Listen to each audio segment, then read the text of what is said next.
Hello, and thanks for tuning in to the NASA SpaceX Crew-10 mission. I'm Chris Gebhardt with SpaceX Communications, and I'm joined by NASA's Anna Schneider. We are just a couple of hours away from the final approach and docking of Dragon to the International Space Station after a picture-perfect liftoff from the Kennedy Space Center yesterday. Overall, this will be Dragon's 46th visit to the International Space Station and its 14th human spaceflight mission to the orbiting lab, including the Demo 2 test flight, the 10 NASA Commercial Crew Program rotation flights, and 3 Axiom Space private astronaut missions. Now, looking back over the last 27 hours, launch day preparations started Friday, March 14th for our crew members.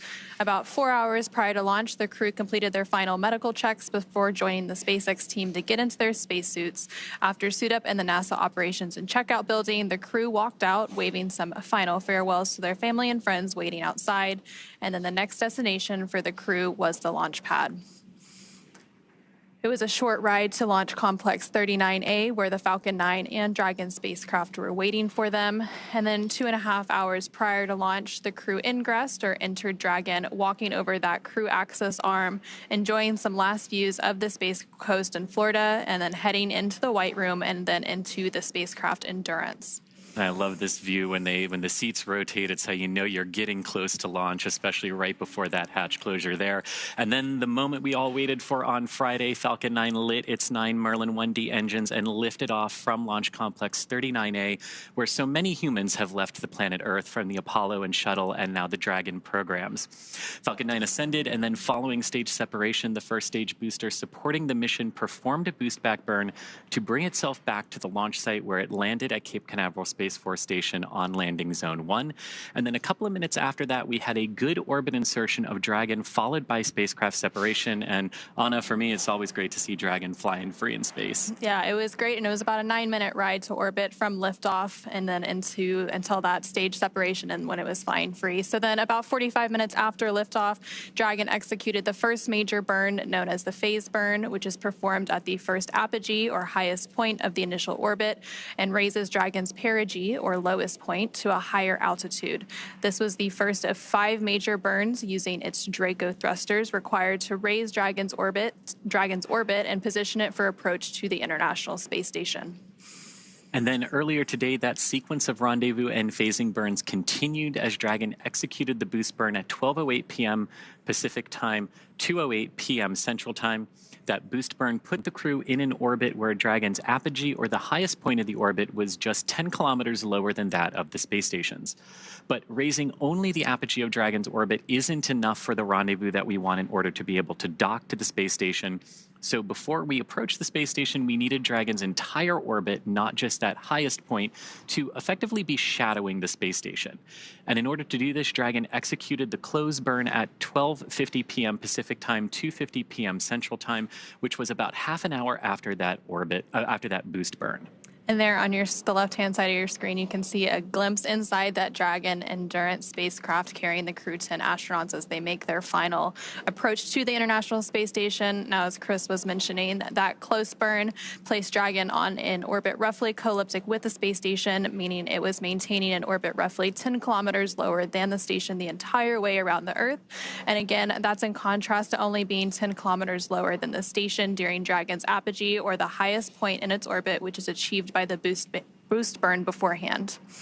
After that, Dragon performed a mid-course out-of-plane burn to fully align its orbital track to match that of the space stations, and that burn took place at 1:34 p.m. Pacific, 4:30 p.m.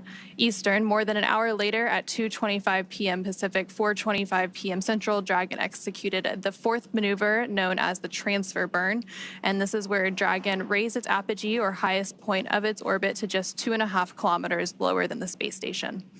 And then Dragon rounded everything out with a final co-elliptic burn at 3:19 p.m. Pacific time, 5:19 p.m. Central time, to once again maintain a constant lower orbit than that of the space stations, this time just 2.5 kilometers below the orbiting laboratory.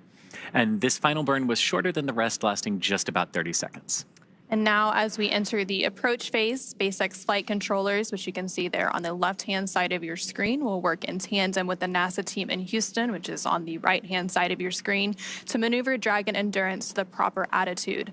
They will initialize the navigation sensors used for the methodical approach to station. They'll also activate and test out a number of systems on Dragon, including the bidirectional communications with the station using the C2V2 system. Now, C2V2 stands for Common Communications for Visiting Vehicles. It basically sets up a data stream from Dragon to the station, giving another path for Dragon telemetry to come to the ground, and also providing an additional command capability to astronauts aboard the station.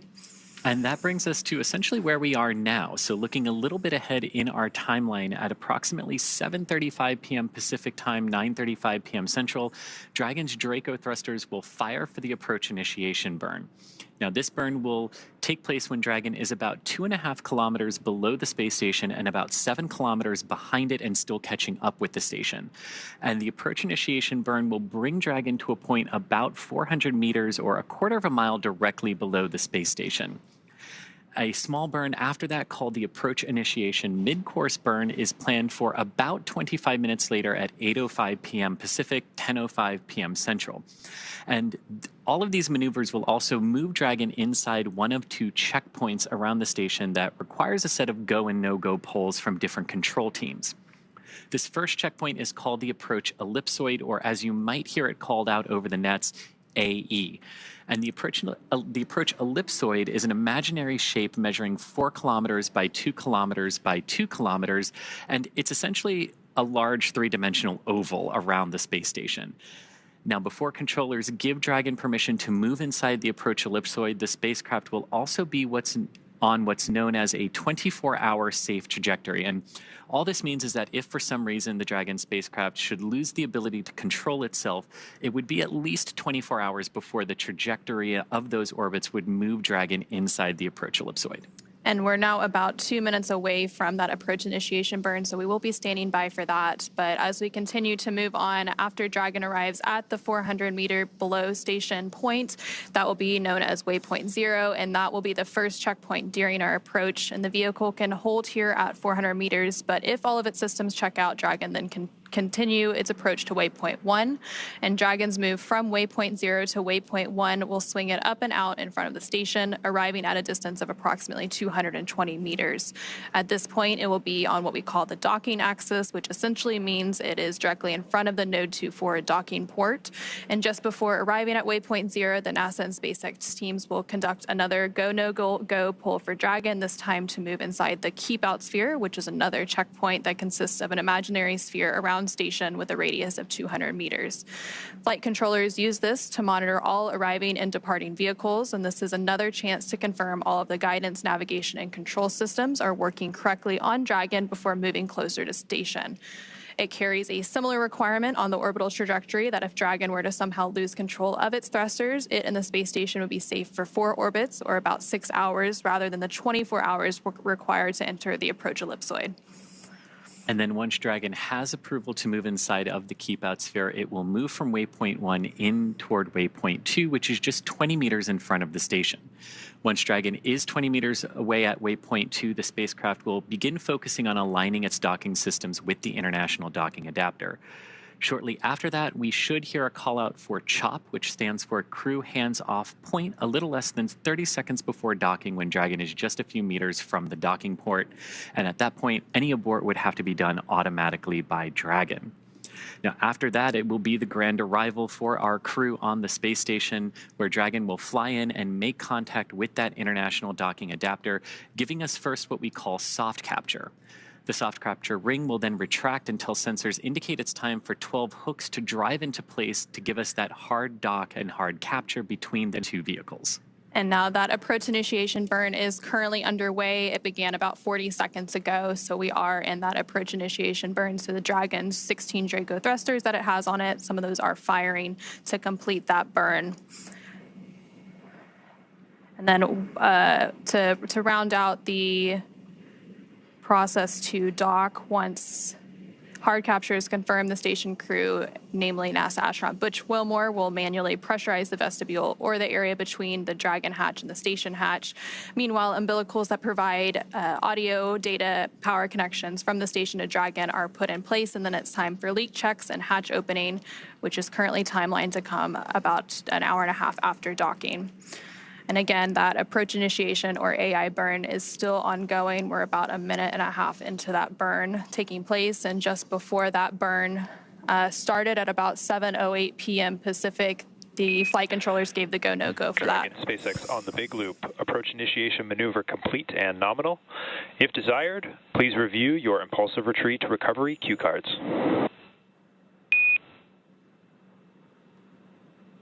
SpaceX Dragon, copy. And we heard their SpaceX controllers confirming a good approach initiation burn to the crew aboard Dragon and a good confirmation from our Dragon crew. We also heard them talk a little bit about some of the manual cue cards that they can use, because as we said, before we get to that point of CHOP with the crew hands off, the crew can initiate an abort if needed. And so that AI burn that was completed was about a minute and a half long. Again, bringing Dragon closer into the space station. Dragon is now just over about 6 kilometers away from the International Space Station and continuing to make its final approach today. So as we continue in toward docking today, let's take a closer look at the Dragon spacecraft that's bringing... And Dragon SpaceX on Dragon to ground, you are go to initiate suit leak check procedure for decimal 011.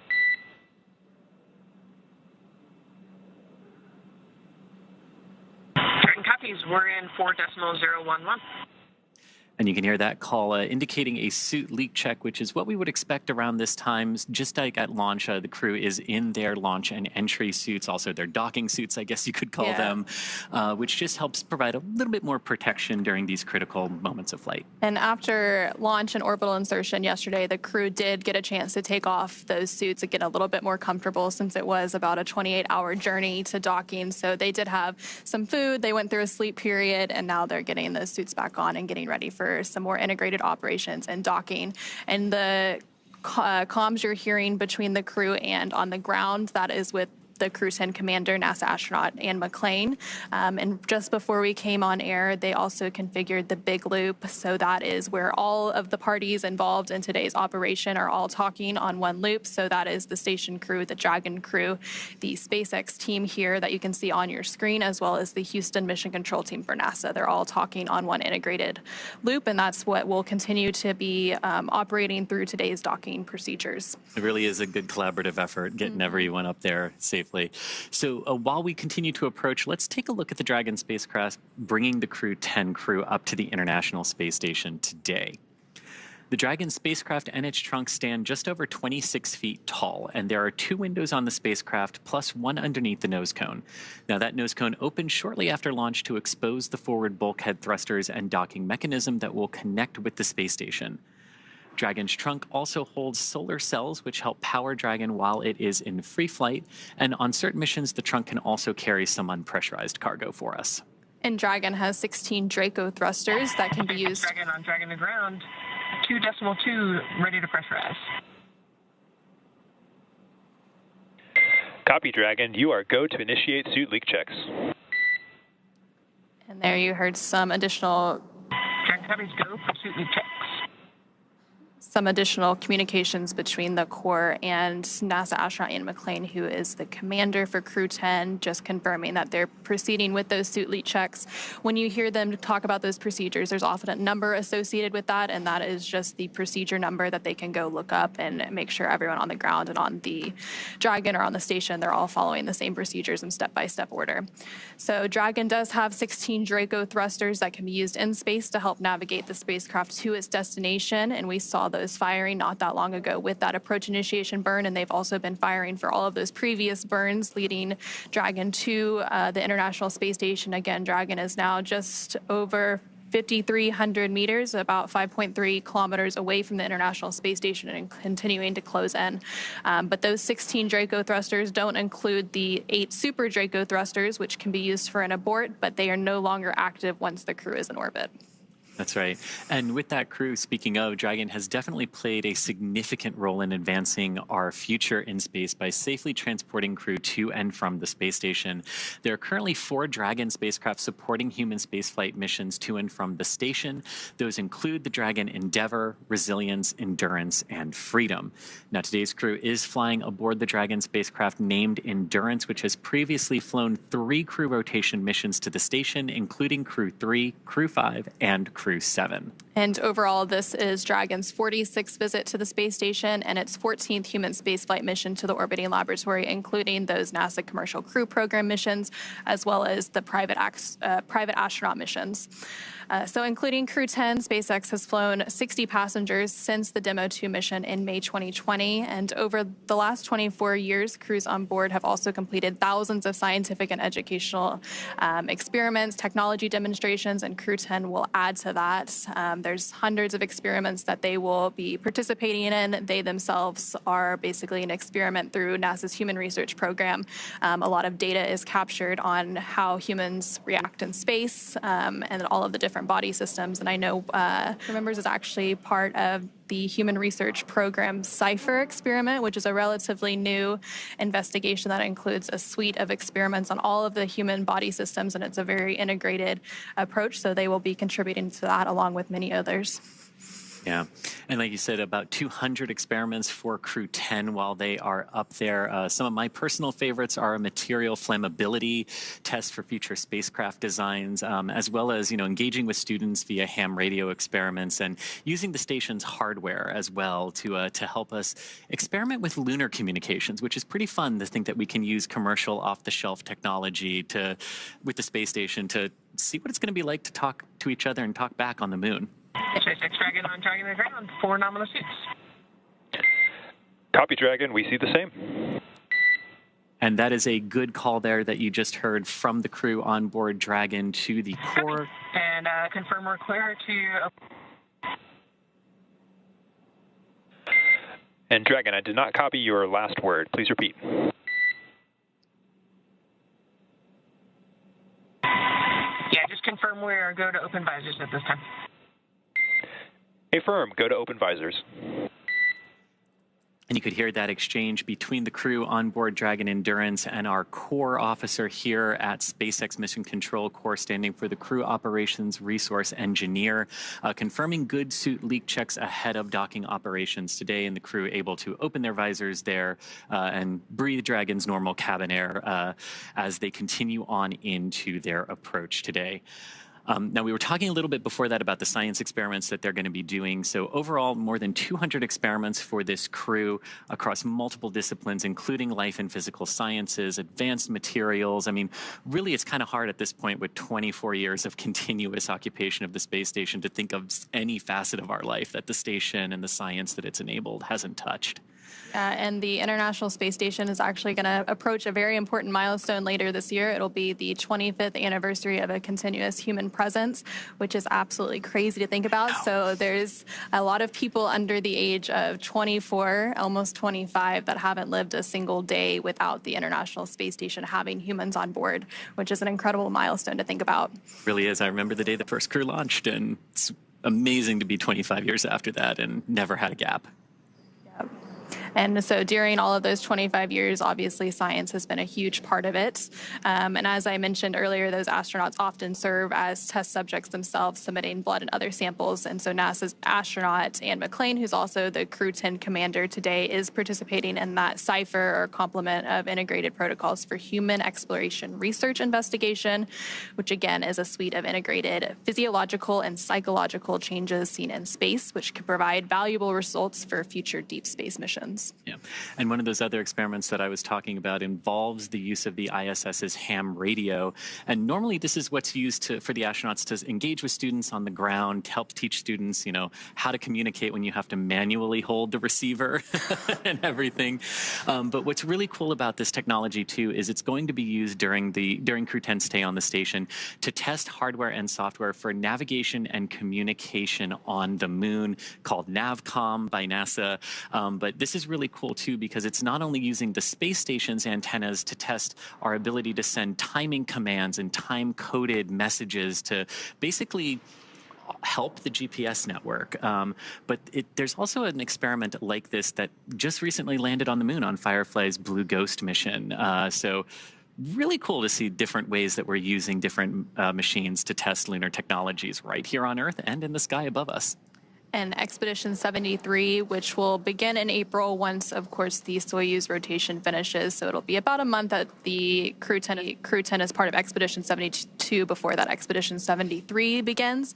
But during that expedition, they will conduct a material ignition and suppression test, or SOFI-MIST for short, testing material flammability and in microgravity. And this research could improve fire safety on future missions, contributing to models used to select materials for space facilities and helping to determine the best ways to extinguish fires in space. And so Dragon is now less than 4,000 meters away from the International Space Station, continuing to close in on its target, a little less than 4 kilometers. The next milestone that we are expecting is possibly that AI, or approach initiation mid-course burn. We were expecting that about 25 minutes after the approach initiation burn, and that approach initiation burn took place about 10 minutes ago at 7:35 p.m. Pacific. So we might have that mid-course burn in about 15 minutes. And then after that, a lot of the events will happen pretty soon after that. We'll get all to the waypoints and all through that. And then we'll have docking, hatch opening, and welcome the crew on board. After hatches opens, there will be a brief welcome ceremony to welcome the crew on board. It will actually be joint welcome and farewell ceremony for Crew-9, since Crew-9 will be departing in just a few days from now and bringing an end to their mission and returning back to Earth as well. And with Crew-10's arrival on the space station, it will bring the total number of people living and working on that orbiting laboratory up to 11. There are 7 crew members currently on board.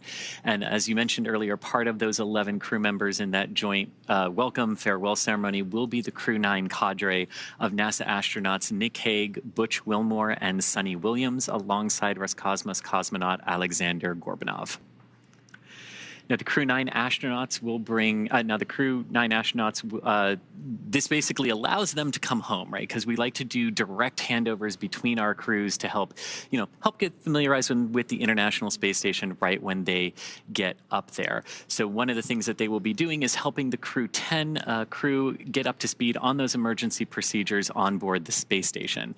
And then when NASA and SpaceX teams determine that weather is ideal for splashdown around Florida, the members of the Crew-9 crew will board their Dragon spacecraft for their return to Earth. And as you mentioned a little bit, those direct handovers that we're going to see between Crew-9 and Crew-10, so those handovers between crews, allow for a continuity of the activities on the International Space Station and also help to ensure that continuous U.S. presence on the space station. Again, we just mentioned that the International Space Station has been continuously occupied by humans for over 24 years now, approaching that 25-year mark in just a few months. And so in a few weeks, NASA astronaut Johnny Kim, along with his Roscosmos crewmates, will join the on-orbit crew. And then shortly after that, we will see the departure of the Soyuz MS-26 spacecraft that will return NASA astronaut Don Pettit, along with his Roscosmos crewmates, home.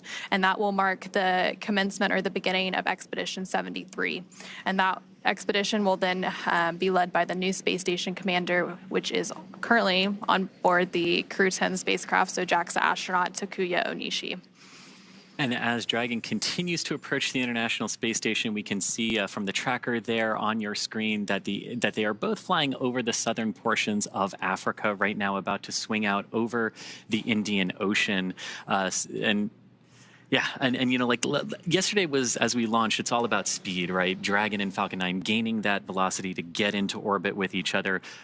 But and there we go. Look at that. That was a view from one of Dragon's cameras looking at the International Space Station. This is inside Dragon now, with Commander Anne McClain on your left and pilot Nicole Ayers on your right. You can see them taking a drink there from some of the water that they've got on board Dragon as they continue to monitor the approach to the International Space Station. Unlike some previous vehicles that we have, Dragon is very autonomous in how it approaches the ISS. So the crew is really monitoring and able to take manual command if they need to, but really just monitoring Dragon's progress as it approaches the ISS here today. And there's that view. Anna, I love this.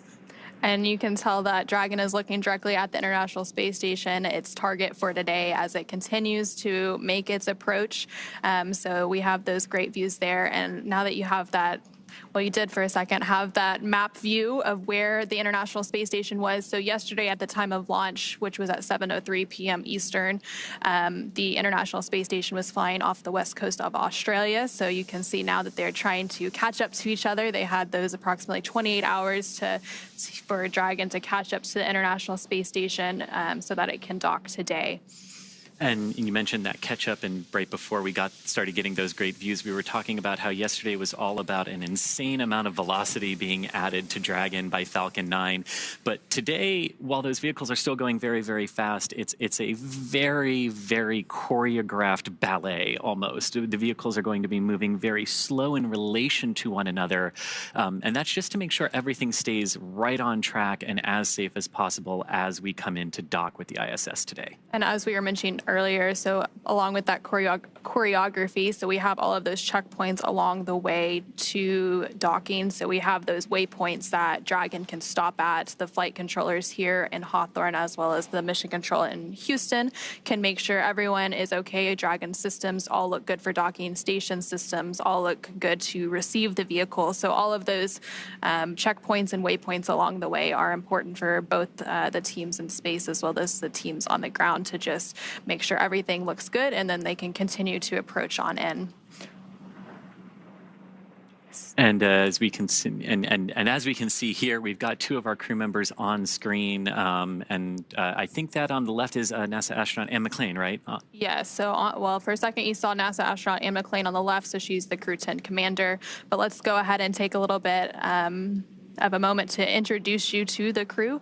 So NASA astronaut Anne McClain is your Crew-10 commander. She was born and raised in Spokane, Washington, and then NASA selected McClain as an astronaut candidate in 2013.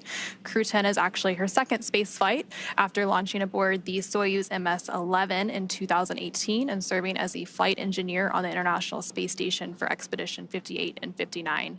In total, she previously spent 204 days in space, completing 2 spacewalks that totaled 13 hours and 8 minutes outside of the orbiting laboratory. McClain is a West Point graduate and colonel in the U.S. Army. She's highly decorated and a Master Army aviator. She has more than 2,000 flight hours in 20 different aircraft. And McClain is also an avid rugby player and a former member of the USA Rugby Women's National Team. And I love, too, that she was actually on the space station when Dragon arrived for its Demo-1 mission. Then joining her is pilot Nicole Ayers, a NASA astronaut. This is her first space flight. Nicole is a major in the U.S. Air Force and the first member of NASA's 2021 astronaut class. She is a graduate of the U.S. Air Force Academy in Colorado Springs, Colorado. And Ayers has served as an instructor pilot and mission commander in the T-38. The F-22 Raptor, leading multinational and multi-service missions worldwide. She has more than 1,400 total flight hours, including more than 200 in combat. Nicole also has a twin and was born in San Diego, California. And then this is the second mission to the International Space Station for JAXA, or Japan Aerospace Exploration Agency, astronaut Takuya Onishi. He previously launched aboard the Soyuz MS-01 mission in 2016 and spent 113 days in space as a flight engineer for expeditions 48 and 49. Onishi received a Bachelor of Engineering degree in Aeronautical and Space Engineering from the University of Tokyo and then embarked on a career in aviation. He was selected as an astronaut candidate by JAXA in 2009, and during his stay on the space station, he became the first Japanese astronaut to capture the Cygnus spacecraft in space. And while he's not training, Onishi enjoys flying, playing the saxophone, movies, and hiking. And last but not least is mission specialist and Roscosmos cosmonaut Kirill Peskov. The Crew-10 mission is also Peskov's first trip to the International Space Station. Before his selection as a cosmonaut in 2018, he was a co-pilot on the Boeing 747 and 767 aircraft for airlines Nordwind and ICAR. Assigned as a test cosmonaut in 2020, he has additional experience in skydiving and zero-gravity training. And so between NASA astronauts Anne McClain, Nicole Ayers, JAXA astronaut Takuya Onishi, as well as Roscosmos cosmonaut Kirill Peskov, those are the cadre of 4 that make up Crew-10, who's currently approaching the International Space Station, again following that launch yesterday from NASA's Kennedy Space Center in Florida at 7:03 p.m. Eastern Time. So we recently did have that AI burn at around 7:35 p.m. Pacific. Coming up in about 7 minutes or so, we are expecting an AI mid-course burn. So that will be one of the final burns before we approach into the final stages of the docking process, and we reach that waypoint 0 expected about 20 minutes after that mid-course burn takes place. And as you can see here, these great views from the International Space Station, looking at the Japanese robotic arm, part of the Japan experiment module facility that's up there on board the space station, and gorgeous views of Earth underneath. Now, when Crew-10 arrives at the International Space Station, they will be joining the Expedition 72 crew. That is an expedition that's been in progress for a few months aboard the International Space Station. And then about a month or so after they arrive, a Soyuz crew rotation will take place from Roscosmos, bringing 3 new crew members up on that new Soyuz, and then the previous crew that departs on that Soyuz will mark the beginning of Expedition 73 on board the space station. Yeah, so when that Soyuz departs, NASA astronaut Don Pettit will return home, and then coming aboard a Soyuz to the International Space Station will be NASA astronaut Johnny Kim, along with their Roscosmos crewmates. And so again, we typically have those crew rotations take place about every 6 months or so, so they're long duration missions to the International Space Station. And there now on your screen, you're seeing a live view of just behind us, actually, the SpaceX mission control team in Hawthorne. So when we do hear those call-ups to Crew-10, those are typically coming from here with the core or the crew operations resource engineer.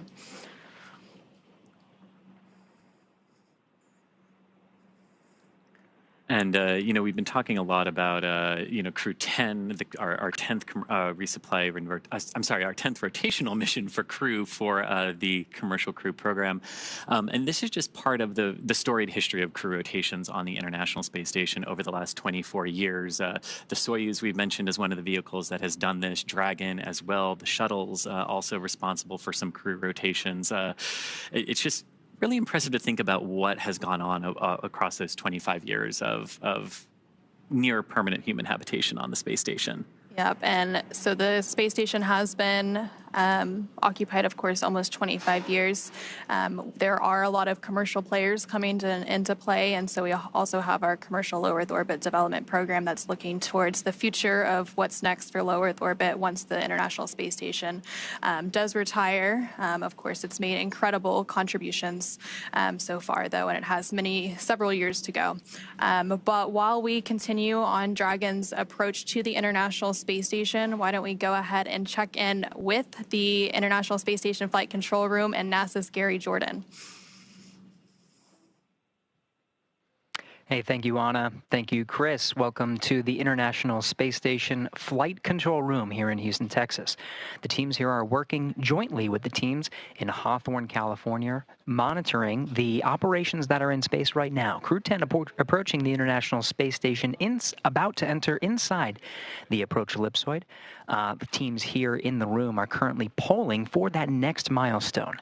The approach initiation brings them up to what's called waypoint 0, just below the International Space Station. In just a few minutes, the Crew-10 vehicle Endurance is expected to perform what's called a mid-course maneuver, an approach initiation mid-course to converge on waypoint 0. This is right below the International Space Station.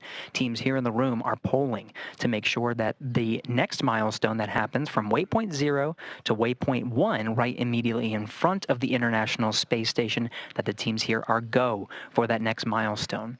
When Endurance makes its way to waypoint 0, it will not pause. It will continue on to waypoint 1 right in front of the International Space Station. There are a couple of things that the teams here in the room need to check off to make sure that Crew-10 is ready for docking. The International Space Station's solar arrays are in what is called the feathered position. That means they are folded back and locked into a position that is minimally invasive, allows the station to draw power from the sun, but does not interfere with any of the docking and attitude controls that are necessary to hold the station's position. Meanwhile, the Attitude Determination and Control Officer here in the room, called ADCO, is coordinating with the Russian colleagues and the Russian thrusters on the Russian side of the International Space Station to ensure that we are configuring the station itself for docking.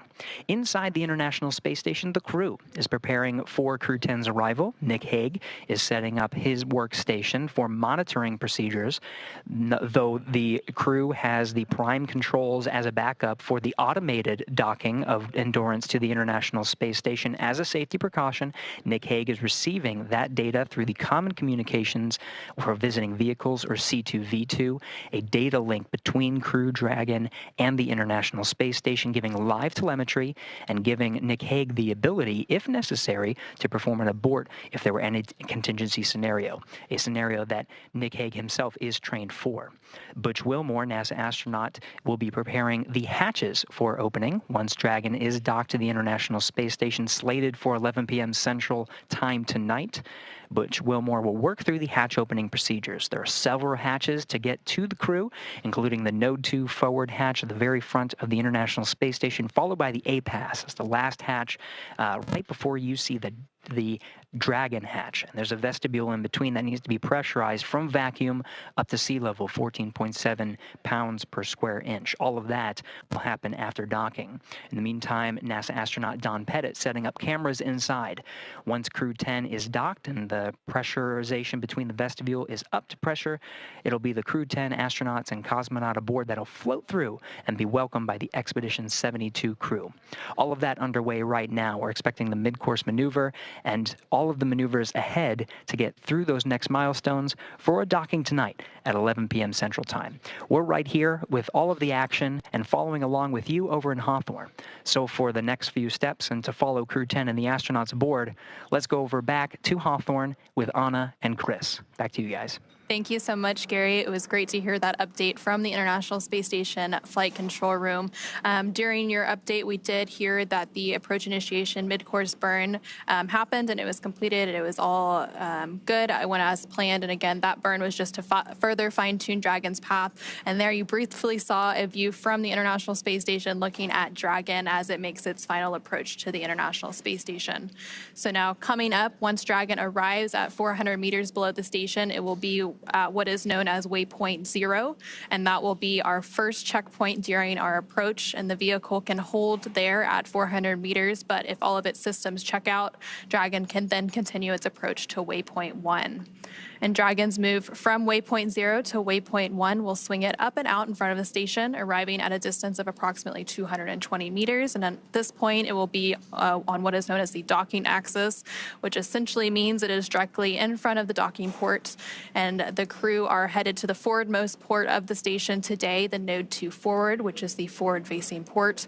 And Dragon has docked to Node 2, also known as the Harmony module, for all of the crewed missions so far, because that is where both of the international docking adapters, or IDAs, are located. And then once Dragon is only 20 meters away from the space station at waypoint 2, the spacecraft begins focusing on that final alignment of its docking systems with the International Docking Adapter. Shortly after that, we are likely going to hear a call out that says CHOP, which stands for the Dragon SpaceX on the big loop, mid-course maneuver complete. Trajectory has converged on waypoint 0.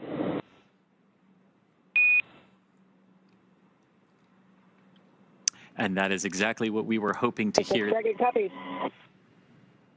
Exactly what we were hoping to hear there, that mid-course correction burn, nudging Dragon back onto the proper trajectory to intercept waypoint 0, which is that 400 meters below the International Space Station.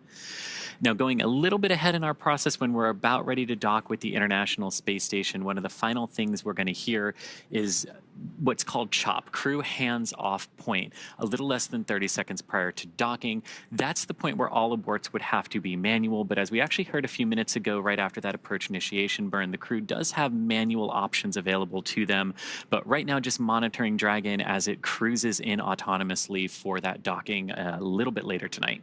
And you can see that live view and a beautiful view at that of Dragon Endurance as it approaches the International Space Station. Now, these views are being captured by cameras on the International Space Station, which is Dragon's target for today. And the International Space Station and Dragon are currently flying about 260 statute miles over the Indian Ocean. And so after CHOP, and as we make that initial capture and the grand arrival, when Crew-10 arrives at the space station, Dragon will fly in and make contact with those international docking adapters, giving us what we call soft capture. And the soft capture ring then retracts until sensors indicate it's time for 12 hooks, 2 sets of 6, to drive in place to give us a hard capture and firmly secure Dragon to its new home on the space station. Then the station crew, namely NASA astronaut Butch Wilmore, will manually pressurize the vestibule, or the... And Dragon SpaceX on the big loop. Ground has pulled go for approach 0 and enabled the maneuver. Expected maneuver start time is approximately 0321 Zulu.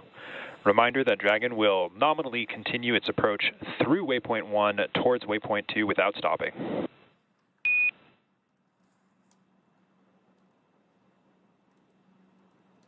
Dragon copies and go for approach 0. And there we just heard some conversations between that core crew operations resource engineer here at SpaceX Mission Control in Hawthorne and NASA astronaut and Crew-10 commander Ann McClain. They were talking about approaching waypoint 0. They had that go, no-go poll. Again, those are joint polls between the SpaceX team in Hawthorne as well as NASA's team in Houston, just to verify that all systems on Dragon, all systems on the space station look good and they can proceed past that waypoint 0 that we were just talking about. And so once we do have that docking and we have that hard capture, they will begin the pressurization process of the vestibule, and that is the area between the Dragon hatch and the station hatch that was previously exposed to the vacuum of space. And then umbilicals that provide power, audio, and data connections from station to Dragon are put in place, and then there will be a series of leak checks before the hatches are finally open, welcoming Crew-10 aboard the International Space Station as part of Expedition 72. And that hatch opening is slated to take place about an hour and a half or so after we get that docking later today.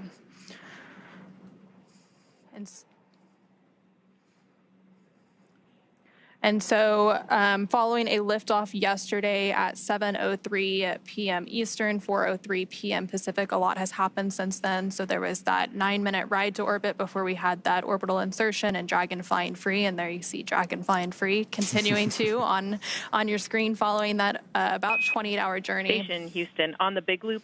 Expect to start monitoring Dragon in approximately 35 minutes.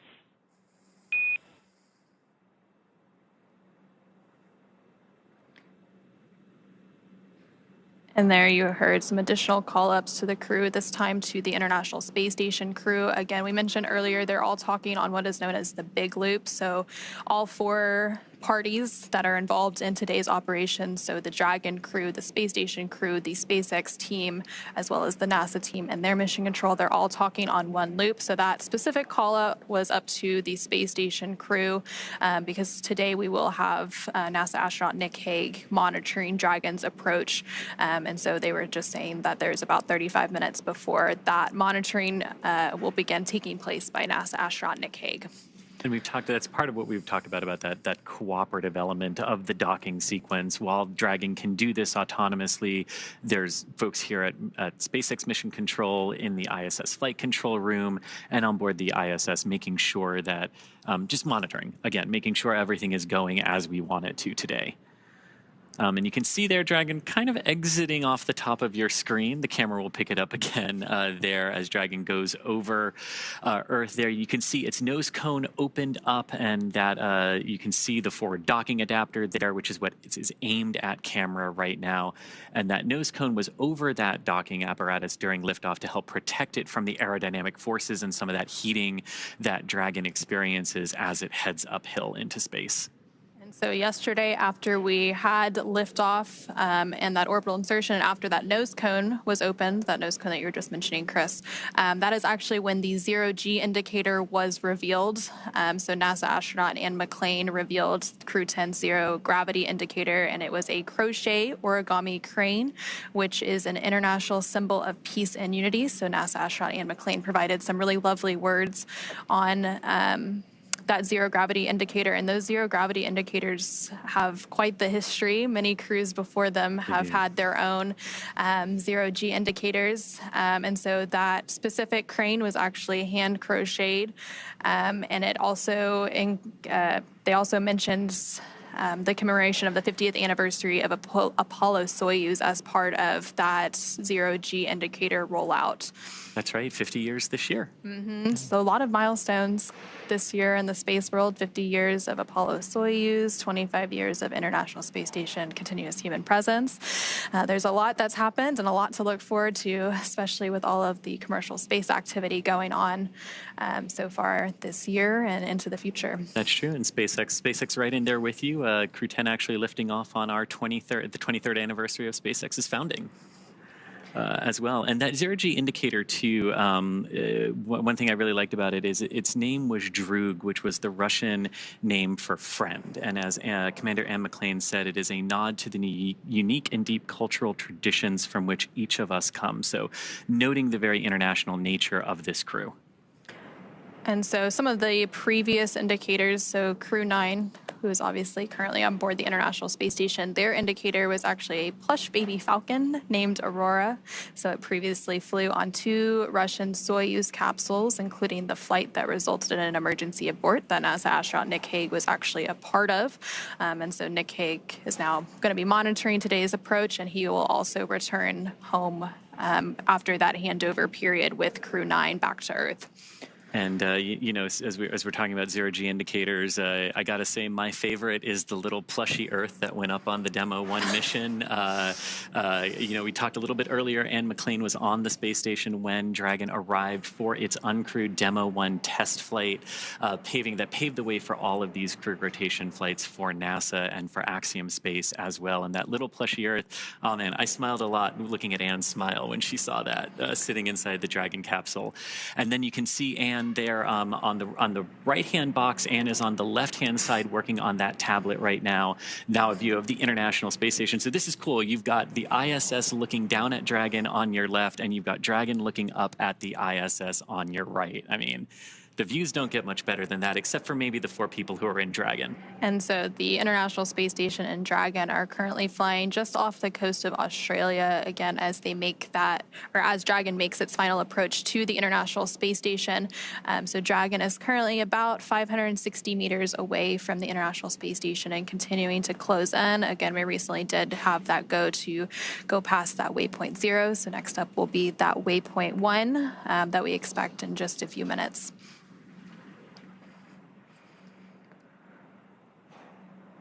Yeah, and from that initial test flight that Dragon did in March of 2019, that was then followed in May of 2020. Kind of hard to believe we're also approaching the 5-year anniversary of Dragon human spaceflight missions as well this year. We had that Demo 2 mission with Bob Behnken and Doug Hurley launching in May of 2020 and coming back a couple of months later in August. And then we started those crew rotation missions for the Commercial Crew Program for NASA in November of that year with our Crew-1 crew and Dragon. And since that point, there's always been a Dragon at the International Space Station. And so we did mention earlier there are currently 4 Dragons that are active. So they're flying today on the Dragon spacecraft Endurance. And typically whenever there is a new Dragon, the crew gets to name it. Mm-hmm. And so we have Endurance, Resilience, Endeavor, Freedom. And Freedom, Yep. Yes. And also, so we talked a little bit about the zero gravity indicator. The crew also works to design their mission patch ahead of each mission. And so that also dates back. It has quite a history with those mission patches. So the SpaceX Crew-10 patch was designed by the 4-person crew.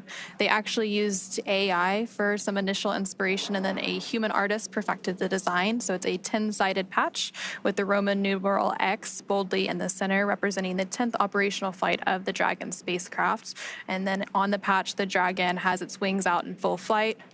And it's a nod to the 4 crew members who are all professional pilots. So we mentioned that a little bit earlier when we were going through the bios of NASA astronauts Anne McClain, Nicole Ayers, JAXA astronaut Takuya Onishi, as well as Roscosmos cosmonaut Kirill Peskov. All of them have a pilot or aviation history, so that was a little bit of a nod in their patch as well.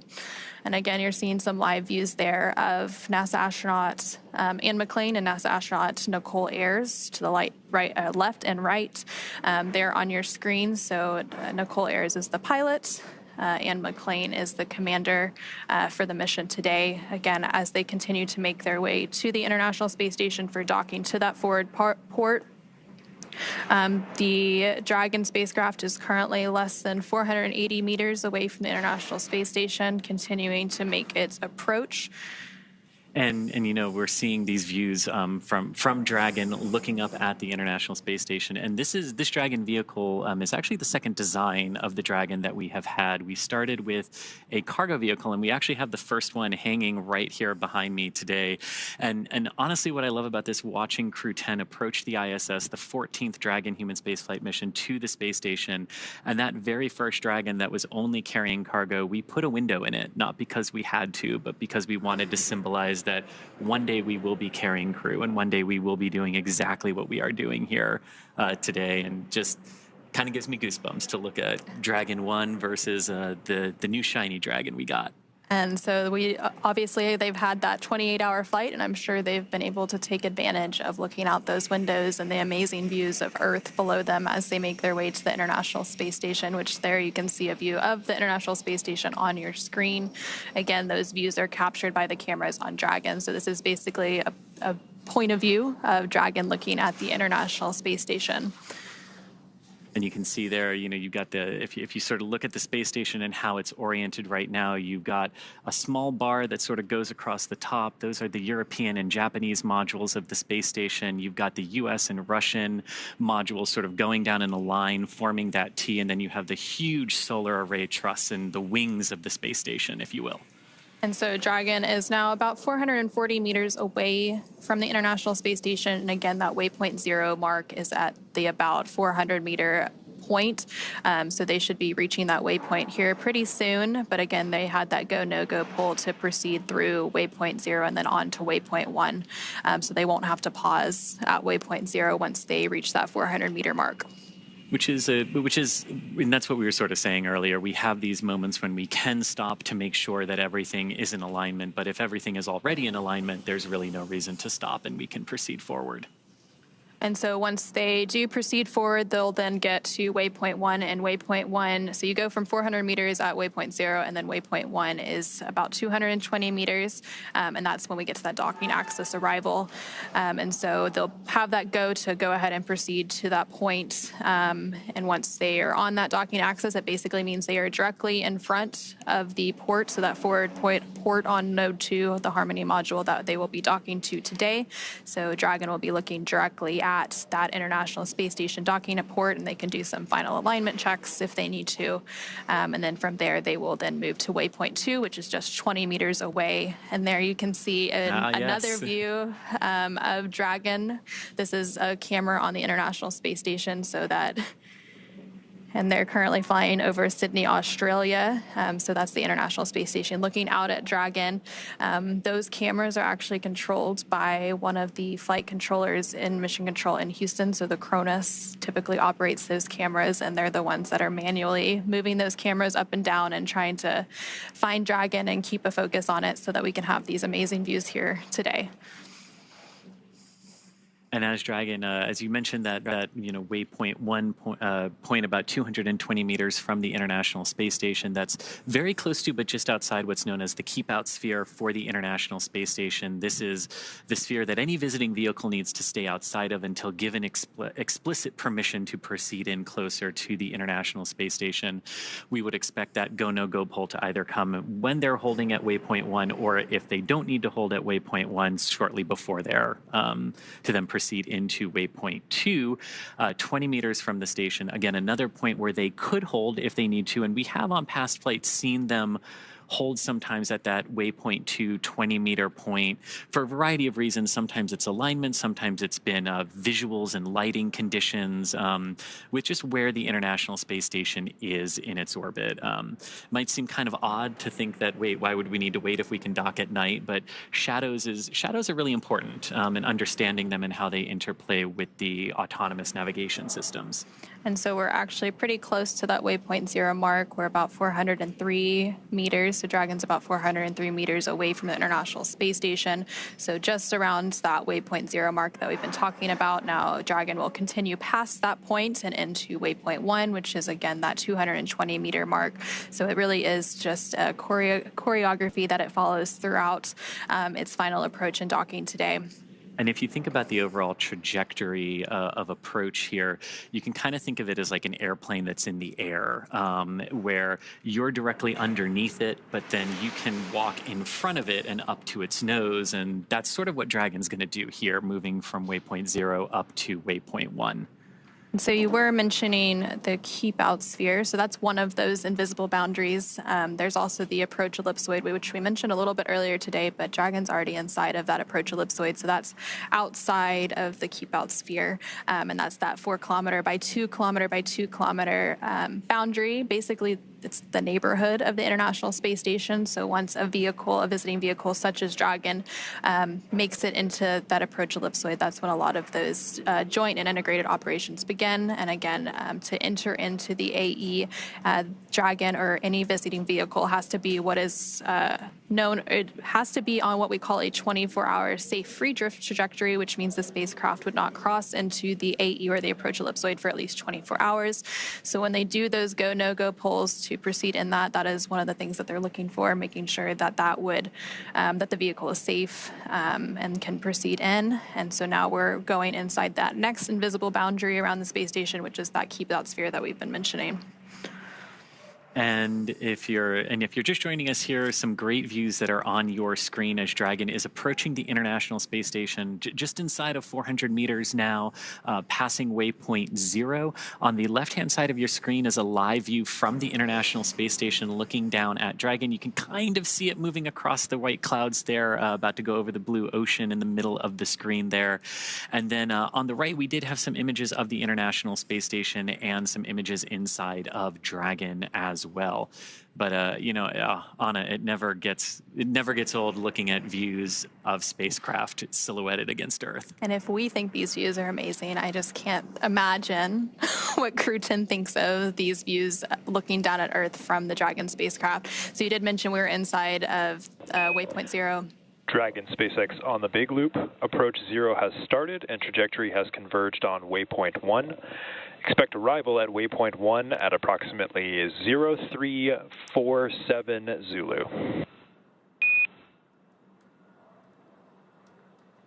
SpaceX Dragon on the big loop, copy 0347 Zulu for waypoint 1. And you hear that sequence of calls there confirming that Dragon successfully passed waypoint 0 and the trajectory has aligned where we want it to waypoint 1. So everything going very, very good there. And we're expecting the arrival there at waypoint 1 in just about 25 minutes from now.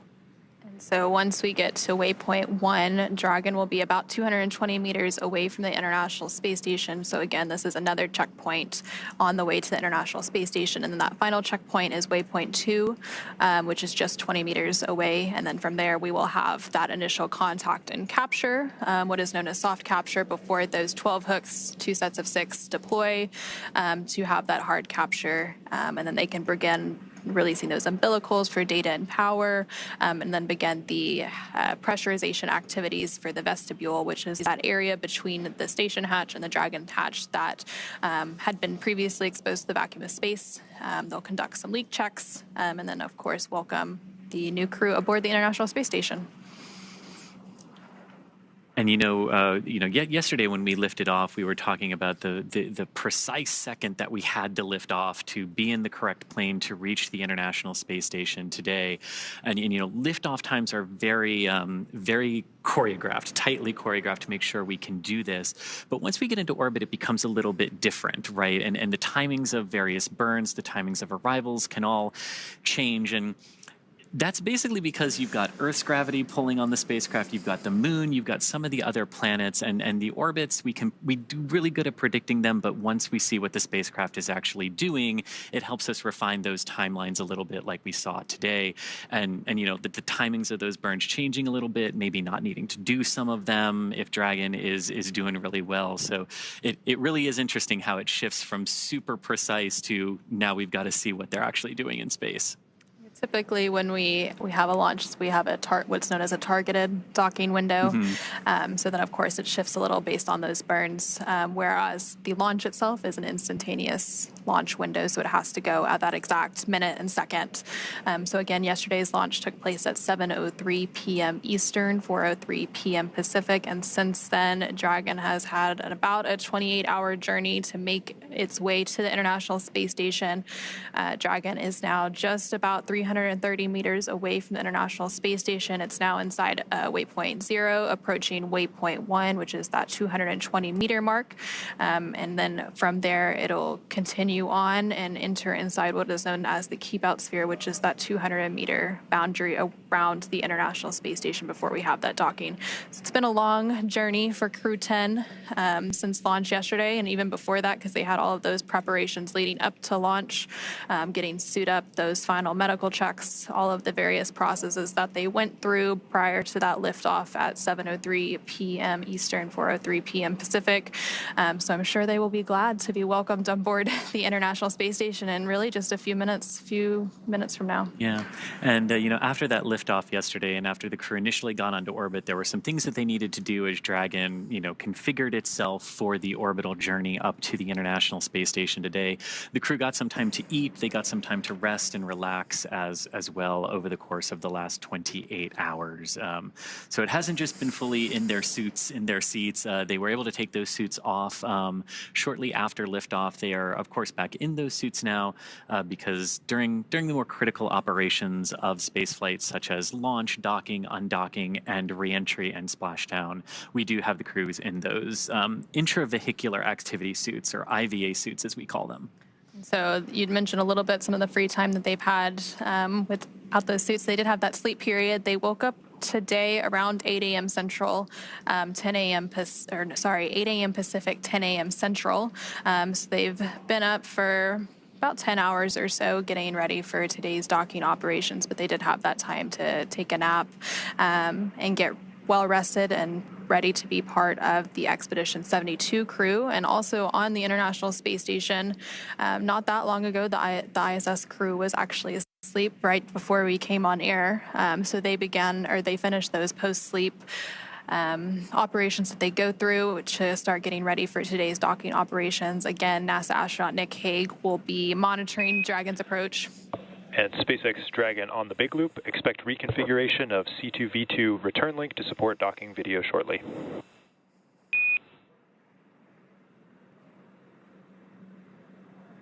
SpaceX Dragon, copy.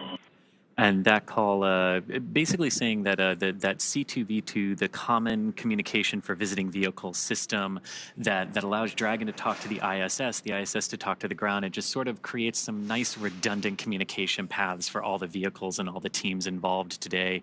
That system was primarily configured for the initial approach of Dragon up to the station through waypoint 0, and we just heard them briefing the crew that they'll be reconfiguring that again for the docking portion. So we'll continue to hear a lot of those call-outs from the ground teams and the astronauts on the International Space Station, as well as Dragon, as we continue to get into the final stages of docking today. Right now, Dragon is about 310 meters away from the International Space Station and continuing to fly in to make its final approach and docking. So it's getting pretty close now. And there you're continuing to see, if you squint, you can see a view of Dragon there in the center of your screen. So again, these are views captured by cameras on the International Space Station. And so that is the Dragon Endurance spacecraft, and it's actually the fourth flight for that Endurance spacecraft. It previously flew 3 other commercial crew program missions, Crew-3, Crew-5, and Crew-7, and the fourth flight, obviously, today for Crew-10. That's right. And overall, this is the 10th crew rotation mission for NASA's Commercial Crew Program that Dragon is flying. It's also Dragon's 14th human spaceflight mission to the International Space Station and Dragon's 16th human spaceflight mission overall, since Dragons don't always go to the International Space Station, but we have had 2 free flyer missions in the Inspiration 4 and Polaris Dawn missions as well. And with the Crew-10 mission, Dragon has carried 60 crew members at this point across its 16 missions.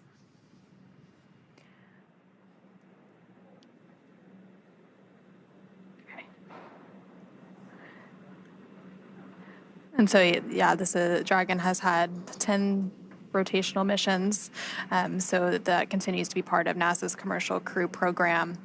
We also have, of course, the Commercial Resupply Services, and we have the Commercial Earth Orbit Development Program working on potential future commercial space stations. So space is really becoming a commercial public-private endeavor.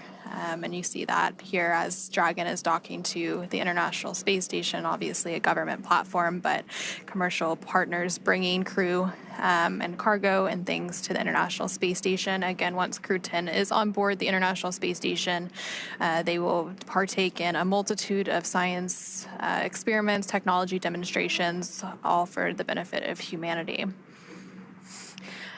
And so as Dragon continues to make its final approach to the International Space Station, now about 370 meters away, let's go ahead and turn it back over to NASA's Gary Jordan at NASA's Mission Control Center in Houston.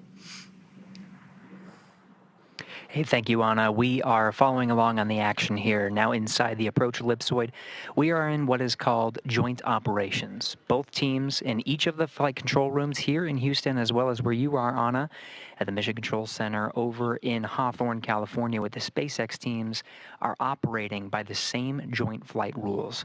They're working through the procedures step by step, doing go, no-go polls along the way to make sure that all teams are ready for the next steps. The teams here in Mission Control Houston are currently polling to make sure that we can pass waypoint 1 and go inside waypoint 2. When we pass waypoint 1, we're going to be inside what is called the keep out sphere. Now, when we cross that boundary, there are a new set of flight rules to abide by and a new set of conditions to make sure that the crew can proceed all the way to docking, currently scheduled again for tonight at 11 p.m. Central Time, 9 p.m. Pacific. So the station is continuing to prepare for the crew's arrival.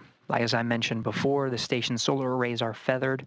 We did configure the station itself to be in the docking attitude, and teams here are working through the C2V2 system, the common communication for visiting vehicles, power cycling that and make sure that data is flowing between the two spacecraft, the International Space Station and Crew-10 Endurance, and that Crew-10, when it's on the docking axis right in front of the International Space Station going in towards the forward port, has a perfect view of the docking ring, of the docking port, the International Docking Adapter. And as it closes its way in, on the big has all the data Dragon it needs. is transmitting docking camera video.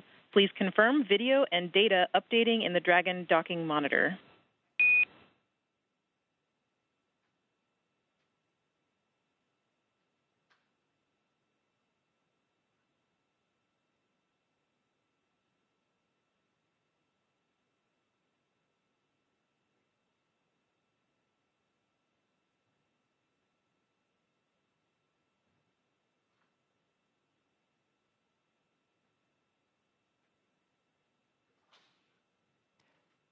That was Capcom Tess Caswell here in Mission Control Houston, standing by for confirmation from the crew aboard Endurance. This was the troubleshooting issue I was addressing with the common communications for visiting vehicles, power cycling that system to make sure that they could have that video once they get on the station's docking axis.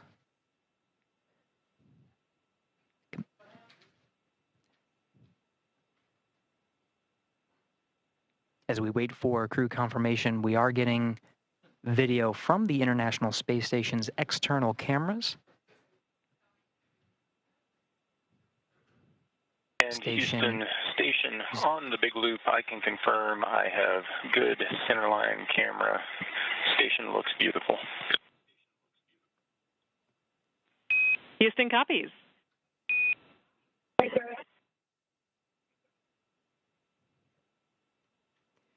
Now, it's critical that the teams communicate on this big loop to make sure all stakeholders are aware of the progress that's being made. That's cycling to enable Nick Hague, who's aboard the International Space Station. He's got a display in front of him monitoring the docking operations and receiving data from Dragon itself into the International Space Station. This is a safeguard. Dragon's rendezvous and docking to the International Space Station is a fully automated process.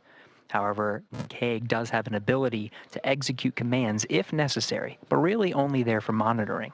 So that C2V2 power cycling allows him to have the view from Dragon itself as it moves up towards the docking axis, which you're seeing now on your screen from the external cameras aboard the International Space Station.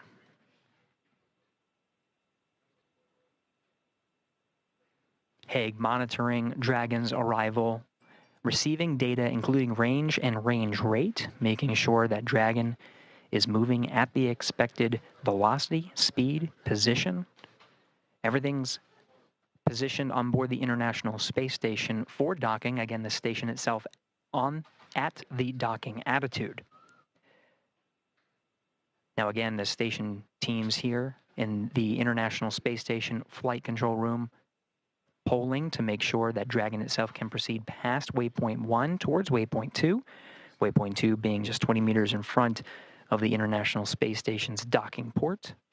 This will be inside the keep out sphere. It is Nick Hague monitoring the operations from the International Space Station. Now, once it makes its way in to dock with the space station, it'll be NASA astronaut Butch Wilmore that is tasked with the responsibility of opening up the hatches and preparing the station to welcome the crew aboard Endurance. This includes opening up several hatches, including the Node 2 hatch and the APAS hatch, both of which are closed for the docking operations and cannot be opened until the docking is complete. He'll start venting air to make sure that the air is circulating properly through the pressurized mating adapter, and there's no pockets of carbon dioxide, just a safety procedure. When he's going to inspect the hatch, he'll be wearing goggles and gloves for safety measures. We'll cover all of that post-docking, but that'll be Butch Wilmore's responsibility. We'll also be getting camera views from inside the station. These were set up by NASA astronaut Don Pettit. The crew waking up and making sure on an early day aboard the International Space Station, much earlier than their typical day. In fact, their crew wake period was just after midnight Greenwich Mean Time, which is the time that they operate aboard the International Space Station. They were up and making sure that everything was prepared for Crew-10's arrival today.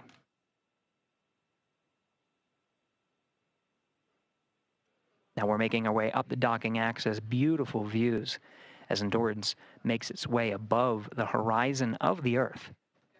Again, it's making its way towards the docking axis. This is immediately in front of the International Space Station.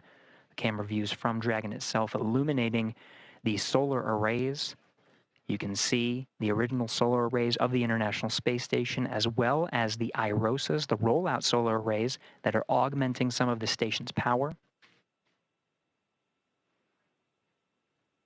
This as part of a process to continue the science done aboard the International Space Station, which is, of course, the mission of the astronauts and cosmonaut aboard Crew-10.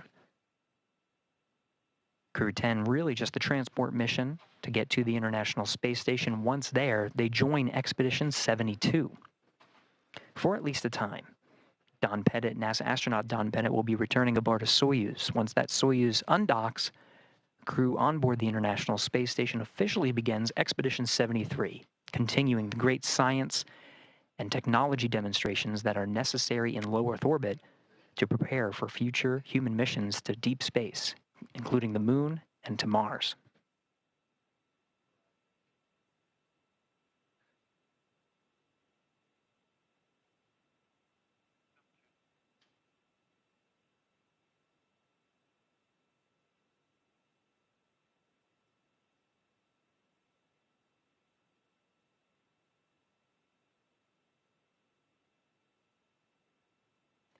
Camera views from inside Dragon Endurance showing displays that show some of the trajectory that is necessary to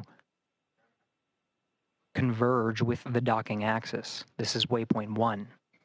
Now, when you see those displays, you'll see the trajectory curve out, the spacecraft itself calculating breakout maneuvers that are necessary as it makes its way along the planned set of procedures and approach maneuvers. Waypoint 1 immediately in front of the docking axis. Once that is executed, the Dragon will fire its Draco thrusters to maneuver inside.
We're inside 6 minutes from the planned arrival of Waypoint 1, continuing to get these fantastic views provided from the International Space Station, as well as from inside Dragon itself. Commander Ann McLean, as well as pilot Nicole Ayers, you see positioned as the camera in between them, shows them in their launch and entry suits. We did hear before that they are allowed to bring up their visors through these set of procedures. Those suits are donned prior to joint operations, and they'll close their visors as part of the next dynamic phase, which will be the docking, which just as an added safety measure.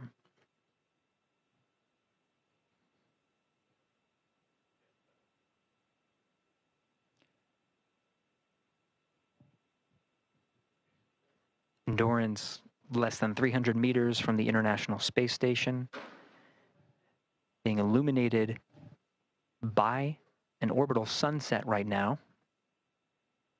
The views you see of Earth and of Dragon will start to get a little darker as we enter into an orbital sunset and orbital nighttime.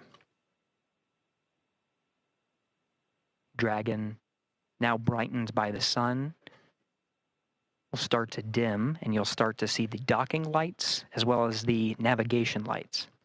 Docking light will be white at the center of the spacecraft, and you'll see green and red lights on the forward bulkhead, green indicating the starboard position, red indicating the port position.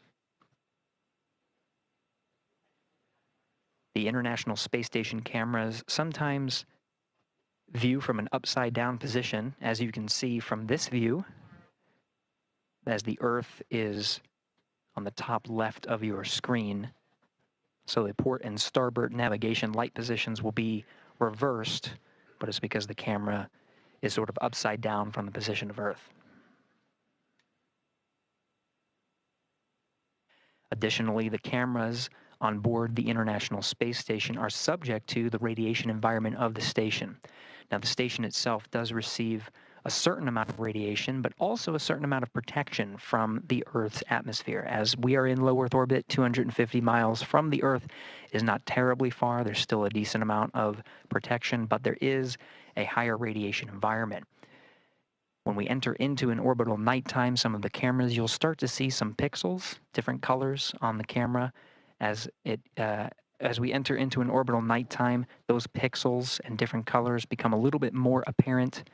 Those are from the radiation environment, the radiation damaging the pixels inside the cameras themselves.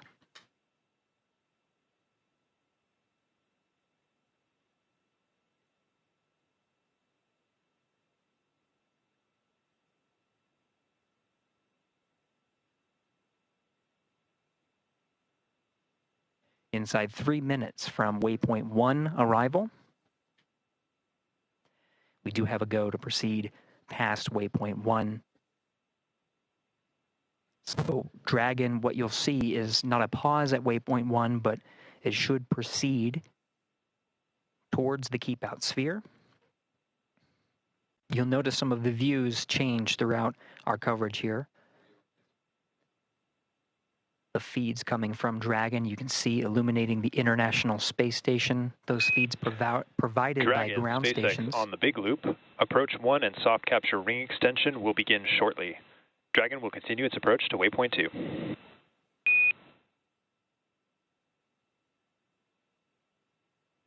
SpaceX, Dragon, copy all.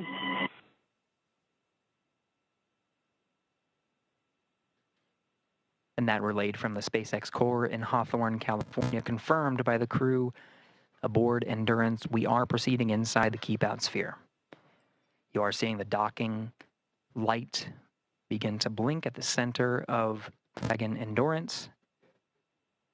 Features of Dragon becoming a little bit more apparent. The nose cone fully open, exposing the docking ring and the forward bulk of the Dracos. You did hear that Dragon will extend the soft docking ring mechanism. This allows for a cushioned contact as Dragon makes its way toward the International Docking Adapter. Docking comes in several phases, which includes contact and a soft capture which is initiated by the docking ring.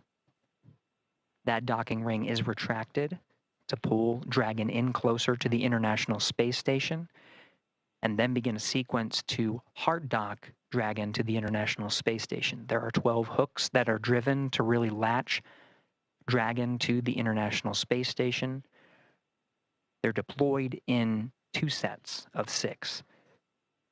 And those will be confirmed by the crew. Once all of the hooks are driven, there is also an umbilical that extends and connects to an interface on the International Space Station side to provide power and data transfer between the 2 vehicles.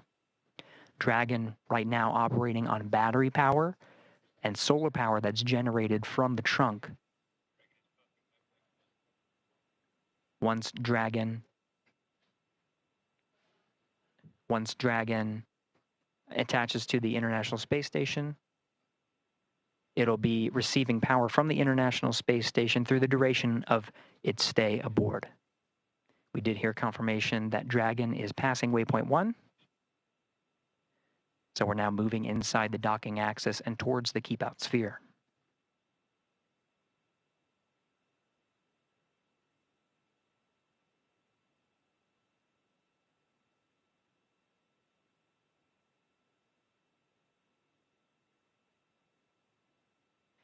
Now passing waypoint 1, Dragon Endurance heading towards the International Space Station. We're following along from here inside Mission Control Houston, working jointly with the teams in Hawthorne, California, to take us through the next series of steps, including crossing the keep-out sphere and heading towards waypoint 2.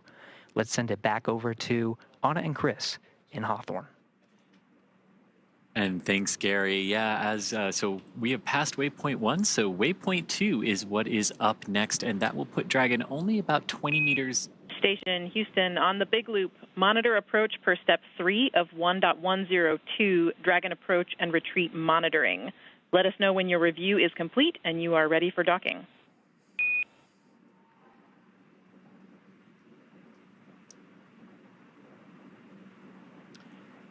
You heard that. Station copies on the Big Loop, step 3, and I can confirm that review is complete and we're ready for docking.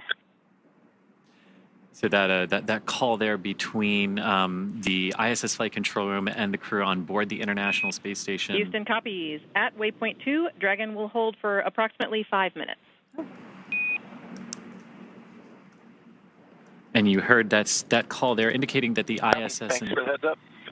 and the crew there are now ready for Dragon's docking to the forward docking adapter of the Harmony module of the International Space Station. Dragon approaching waypoint 2, which is the point about 20 meters from the International Space Station's forward docking adapter. And as we did just hear there, we are expecting Dragon to hold for about 5 minutes once it reaches that point. It crossed through waypoint 1 and waypoint 0 without having to hold. But again, these waypoints or checkpoints are places we can hold if we need to, and if we don't, we can proceed forward through them. And so we have gone through 2 of those waypoints, so waypoint 0 and 1. And so now Dragon is less than 200 meters away from the International Space Station, about 170 meters currently away from its target of that forward node to forward docking port. And there you're seeing a great view on your screen of the Dragon Endurance spacecraft as it makes its final approach to the International Space Station. The teams in Mission Control Houston the teams at the International Space, or not the International Space Station, the SpaceX mission control teams behind us are, of course, doing some final go, no-go polls for docking. It's one of the final checkpoints between those teams to make sure everyone is good to proceed and to dock. We did hear that there will likely be a brief hold at waypoint 2. And again, that waypoint 2 is just 20 meters away from the International Space Station, so very close at that point. So they will hold briefly, and then from there, we will have our final approach and docking. We will have an initial soft capture. We did hear that the soft capture ring was being extended a few minutes ago. And then from there, they will begin to deploy those hooks, 2 sets of 6 for a total of 12 hooks to get that hard capture. And during that final hold, that again, we're expecting around the waypoint 2 mark, which is 20 meters away from the space station. During that final hold, they can possibly wait for better lighting conditions. So the space station does have exterior lights and Dragon can dock in the dark. But of course, we go through an orbit every 90 minutes. So there's a sunrise and sunset every 45 minutes. So if they need to wait for a little bit of improvement in the lighting conditions, they can use that waypoint 2 hold opportunity to wait for things like that, ensure final alignment, ensure everyone is good to go for that final approach and docking. And as we could see right there, right before we switch to the inside view there, that's a great view on the outside. You can see that we're passing into an orbital sunset here, so approaching orbital night. And you can see how that lighting is very different on board the International Space Station. But what I love about that view, too, is you can see the forward navigation strobe light from Dragon illuminating the forward element of the International Space Station where it will be docking just a few minutes from now. But, of course, approaching waypoint 20. This is a view now from the International Space Station looking at Dragon. You can see the white navigation light indicating the center of the docking alignment axis there. And the green light that you see is the starboard navigation light. So just helping the folks on the International Space Station keep track of Dragon's orientation there. And the red one that just came into view is for the port side orientation. And I really love this too as we get into orbital night as we're approaching the space station, because we're probably going to see Dragon's Draco thrusters pulsing, and that's always a sight to behold in orbital night. And so Dragon and the International Space Station. Soft capture ring extension complete.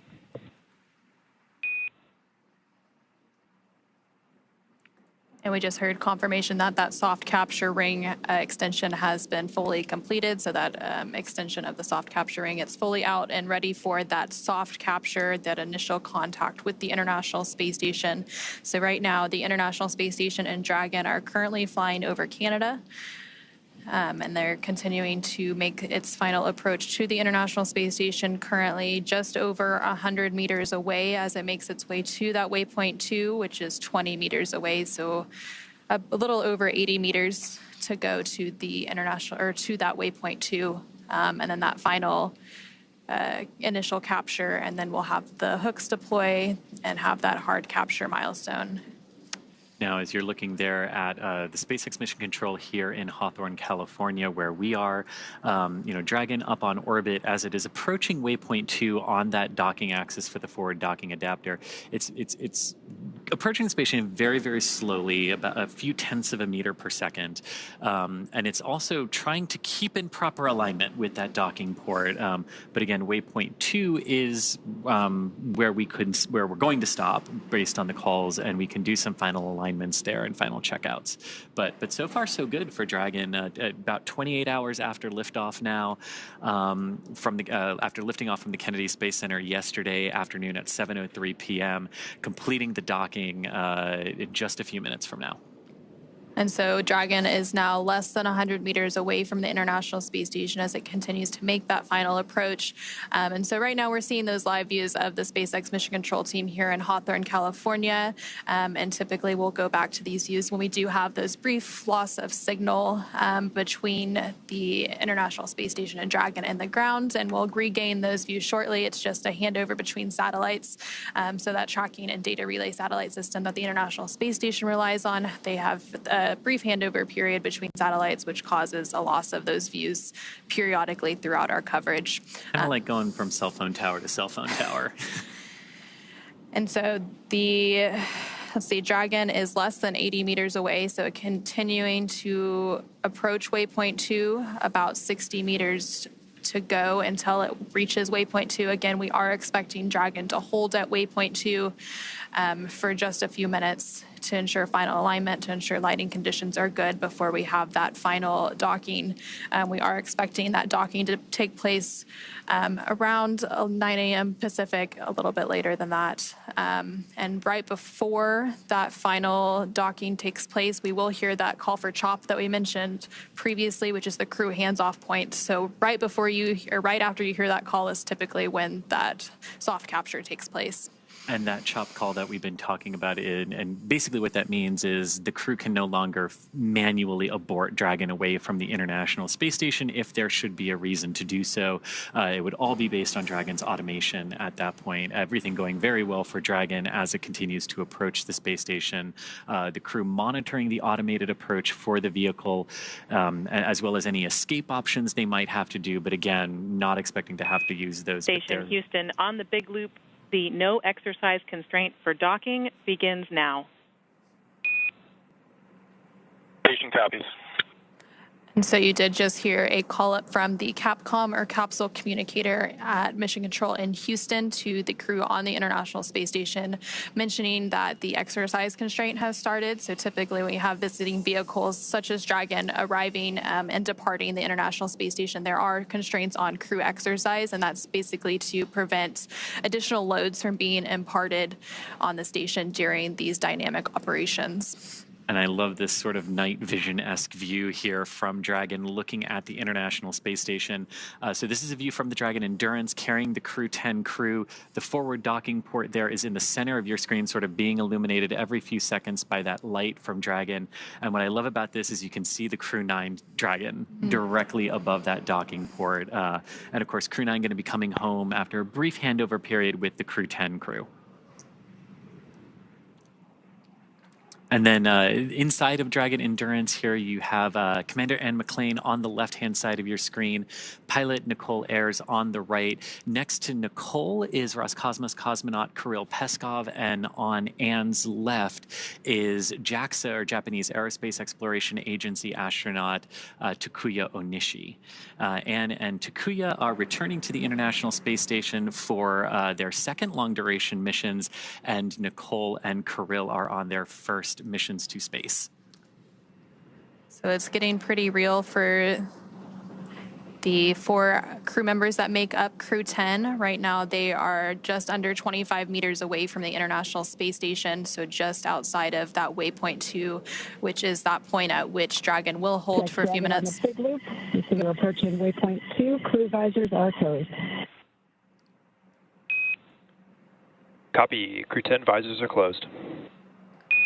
We did just hear that confirmation that the crew is approaching waypoint 2, so they see that on those screens in front of them. They see the distance, and they're able to monitor that approach as well. And this is great because you can see Dragon's Draco thrusters firing here. You've got the red and the green navigation lights as well as the white one, but all those little flashes and pulses that you're seeing around the vehicle are the thrusters, keeping that alignment as we continue to approach waypoint 2, 20 meters from the ISS, where again, we are expecting to hold for a few minutes up. And you can see we're really getting close, considering now we're really illuminating that forward docking port with Dragon. And so Dragon is actually at that waypoint 2 mark now, just around 20 meters away. So we will have that hold briefly. And recently, the team in Mission Control Houston did conduct their final go, no-go pull as well for docking. SpaceX on the big loop. Dragon is holding at waypoint 2 for Dragon eye assessment. You hear that confirmation. Dragon, copy. And you hear that confirmation that Dragon is holding. Now you're on the left-hand side of your screen as you're looking from the ISS's camera out at Dragon. Even though we've said Dragon is holding, you're still going to see some of those thruster pulses, because holding in space is not like just stopping your car that holds the same position. And Dragon SpaceX on the big loop. Ground is bold to go, and we'll be enabling approach shortly. Confirm crew readiness for final approach.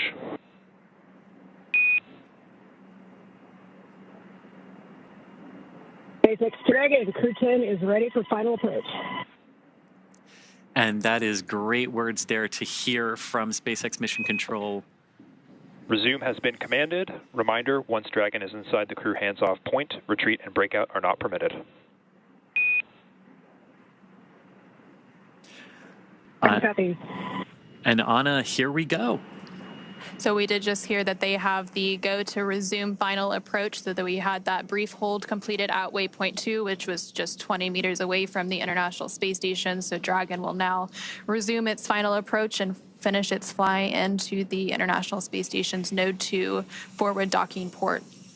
And we heard Dragon is in approach 2. And we Your good confirmation of Dragon in that approach 2 mode, meaning it has passed waypoint 2 and is coming into the station. Again, you can see... Station Houston, on the big loop, Dragon is on final approach and is go for docking. Monitor per steps 5 and 6 in 1.102 Dragon approach and retreat monitoring.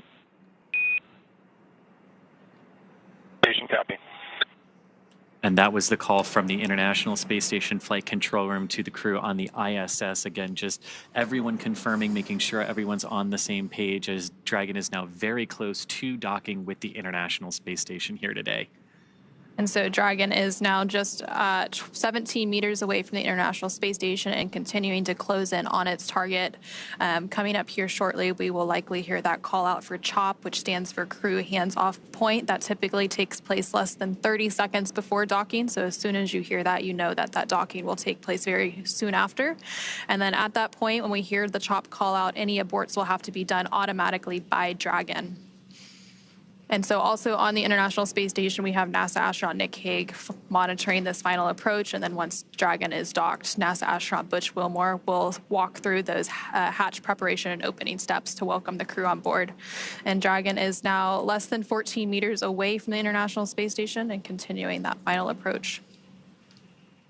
These very delicate series of maneuvers now. Dragon approaching very, very slowly relative to the International Space Station. Again, we talked earlier that launch is all about accelerating the vehicles to orbital velocity, and even though both Dragon and the ISS are traveling at about 17,500 miles per hour or 27,500 kilometers per hour, they are moving very, very slow, like 1/10 of a meter per second in relation to each other right now. Dragon now at about 10 meters away from the International Space Station. We're standing by for that call out for CHOP here shortly. SpaceX Dragon, 10 meters. Copy, 10. And again, you're looking at the forward docking port of the International Space Station, which is mounted to the Harmony or Node 2 module of the space station. The Crew-9 Dragon, which has been there since September, is also attached to a docking port on this module, and that Dragon is actually just off the top of your screen there as Crew-10's Dragon comes in for docking in just a few moments.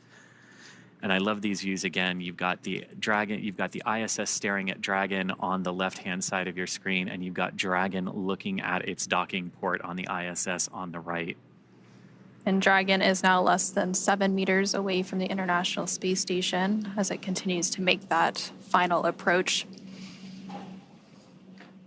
Traveling with a range rate of less than 0.082, which, as you mentioned earlier, it continues to get slower and slower as we make this final approach. 5 meters. Copy, 5 meters. So the next call we should hear is CHOP, or that crew hands-off period, followed moments later by docking. That typically comes at about 2 meters away from the International Space Station. Right now, we're less than 4 meters away.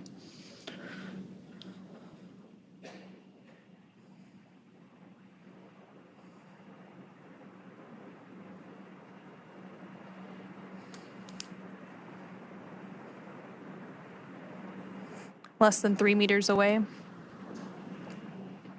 2 meters, please hands off. Copy, hands off. There is the CHOP call. Standing by for initial contact of Dragon to the International Space Station.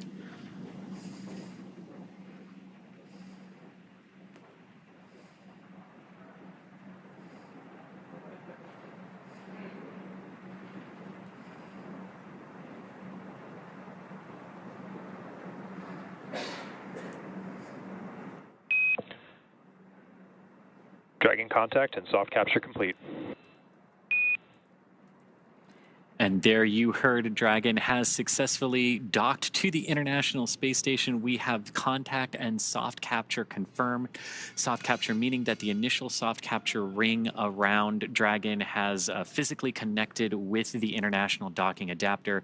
And this is just the first part of the overall docking sequence, Anna. And so we did have that contact confirmed at 9:04 p.m. Pacific, 11:04 p.m. Central, while both Dragon and the International Space Station were flying 260 statute miles. Capture ring retraction in progress. flying 260 statute miles over the Atlantic Ocean. And we did just hear confirmation that that soft capture ring is now beginning to retract. So they're beginning those steps to firmly attach Dragon to the International Space Station so that we can have what is known as a hard capture. And again, as we mentioned earlier, like all the timings of these events are a little nebulous and they can change around by a couple of minutes here. So while we were expecting completion of we're expecting the completion of soft capture ring retraction, which we heard was already underway in just a few minutes.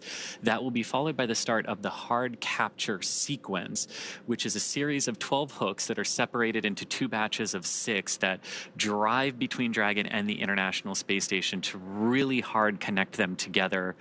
And then after we have that, we have a whole bunch of other things that sort of come into place at that point once Dragon is securely on the Harmony module of the ISS. Once those soft capture systems retract, the spacecraft will we're getting closer for the hard capture. And then once those, and that's about a 15-minute process.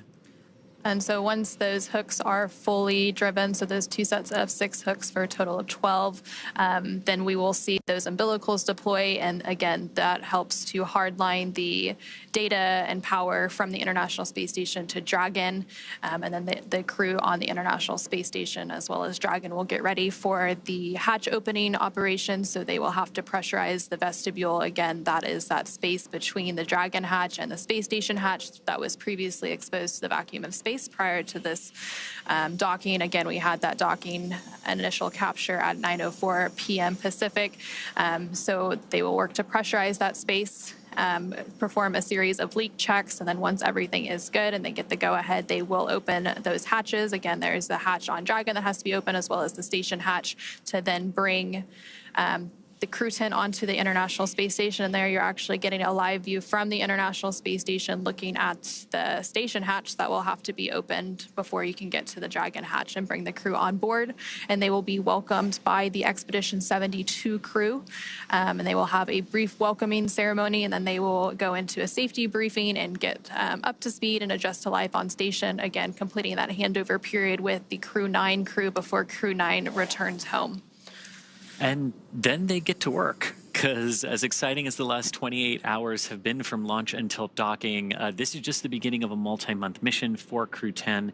They're joining the Expedition 72 crew, which has been ongoing for the last few months aboard the International Space Station.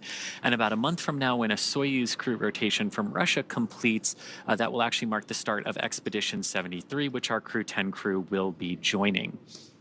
And of course, there are about 200 science experiments that the crew will be performing over the course of their multi-month mission up there. And I can't wait to see it and everything that they're going to be able to do up there. So they will be contributing to about 200 different experiments and technology demonstrations from human research. They're doing some flammability studies. Ring retraction complete. Docking sequence is holding for MCS reconfiguration. And we did just hear confirmation that the soft capture ring has been fully retracted. So again, that soft capture that happened with the initial contact about 4 minutes ago at 9:04 p.m. Pacific, 11:04 p.m. Central, as the International Space Station and Dragon were flying over the Atlantic Ocean. They are going to hold that docking's hard capture sequence a little bit to make some final configurations. We do expect that full hard capture process to take about 15 minutes, so we have about 10 or so more minutes to go there. The next step in that process will be to begin to deploy those hooks. Again, there are 12 total hooks that have to fully engage and really bring Dragon in for a nice hard seal to the International Space Station's forward docking port. And sort of like a lot of things with spaceflight, docking is not just a singular instantaneous event when the two vehicles actually meet and connect with one another. There's the soft capture, which we're through with Dragon right now. There's also, like the vehicles are moving in relation to one another at docking, so they've also got to make sure that any motion between them is dampened out and that they are really ready for that hard capture connection. And there you're seeing a live view on your screen on the right-hand side. That's a view from the International Space Station of the Dragon spacecraft Endurance, now docked to the International Space Station's Node 2 forward docking port. And again, that docking took place at 9:04 p.m. following an approximately 28-hour journey. Station Houston, on the Big Loop, MCS configured, proceeding with hook driving. Station copies.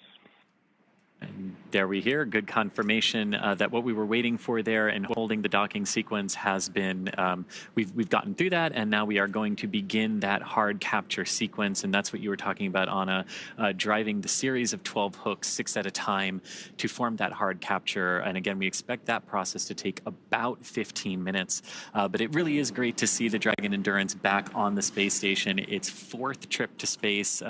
This particular capsule has launched the Crew-3, Crew-5, and Crew-7 missions, and of course returned those astronauts safely to Earth. And now it's doing it again for the 4th time for the Crew-10. And it's the 10th total rotational mission for SpaceX flying Crew to the International Space Station. Again, we did hear confirmation that the first set of 6 hooks for a total of 12 is now driving. So those will make a hard capture, and then they will drive the second set of 6 hooks. And then from there, we will have confirmation of that hard capture, and then they will deploy some umbilicals and then begin that pressurization and leak check series before we have hatch opening and welcoming Crew-10 on board the International Space Station. Of course, it's been a pretty long journey for Crew-10. They've been traveling for over 28 hours now, following a liftoff yesterday of 7:03 p.m. Eastern, 4:03 p.m. Pacific from NASA's Kennedy Space Center in Florida, Launch Complex 39A. They had approximately 9-minute ride to orbit before we had that orbital insertion and second engine cutoff, and then they've been traveling in free flight since then. They had a series of burns that set them up for a docking today at 9:04 p.m. Pacific. They first had their phase burn, and that was completed yesterday at 4:52 p.m. Pacific, followed by a boost burn at 12:08 p.m. Pacific, a close burn a little bit after that at 12:50 p.m. And then they had a mid-course out-of-plane burn, a transfer burn, co-elliptic burn, and just recently we had that approach initiation burn. So a lot of burns to set them up and get them on a track to where they are now at the International Space Station. And after that sequence of burns, it went pretty good after that point. We saw Dragon cruise through the waypoint 1 and waypoint 0 targets of 400 and 220 meters, respectively, from the International Space Station, and then close into that waypoint 2 where a brief hold, and then right on in for a picture-perfect docking over the North Atlantic.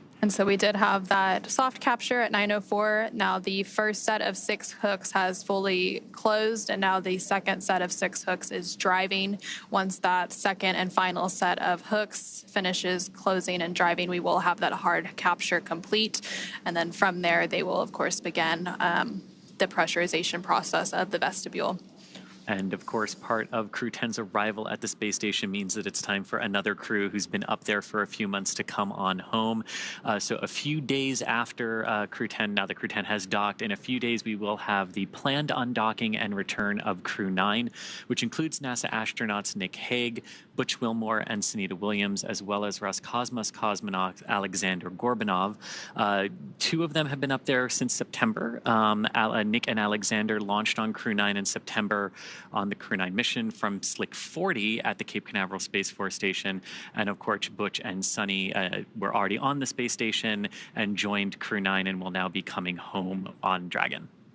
So they will do that brief handover period. The handover period between crews is pretty typical. We like to ensure a continuous presence of U.S. crew, and then the Crew-9 will help bring Crew-10 up to speed as the new arrivals and get them adjusted to space station life before they return home. And so that second set of 6 hooks continues to drive. We had that initial docking about 10 minutes ago at 9:04 p.m. Pacific, and typically it takes about 15 minutes to have hard capture complete, so we should be approaching that milestone here shortly. And as all of that is happening and those umbilicals are being connected, hard capture complete.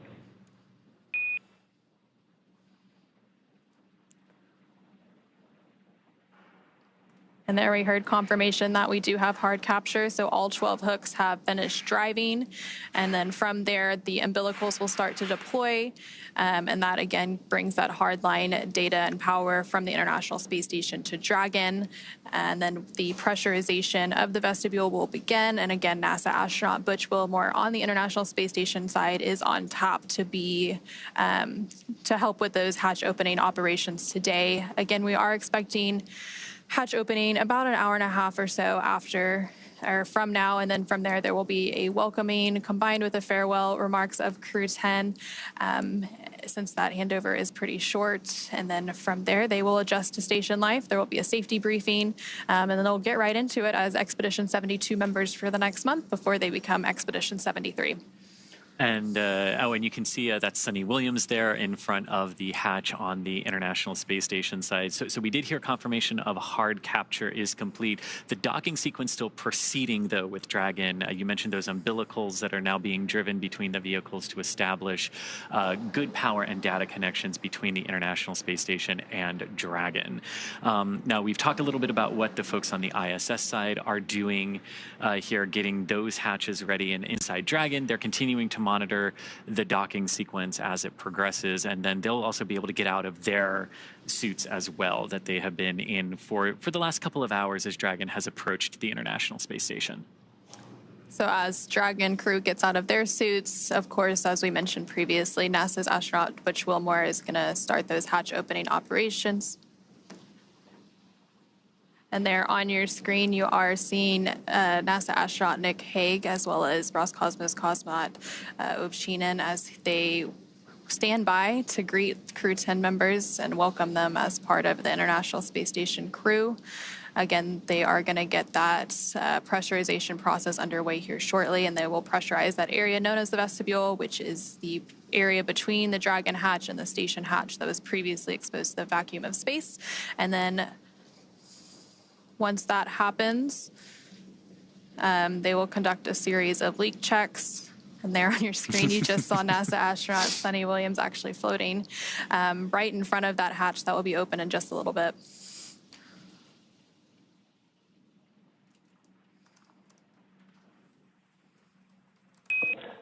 Dragon, SpaceX on the big loop. Docking sequence complete. Ground will be enabling hardline power and comm connections shortly. You are go to doff suits per procedure 4.012. Crew-10, welcome aboard the International Space Station.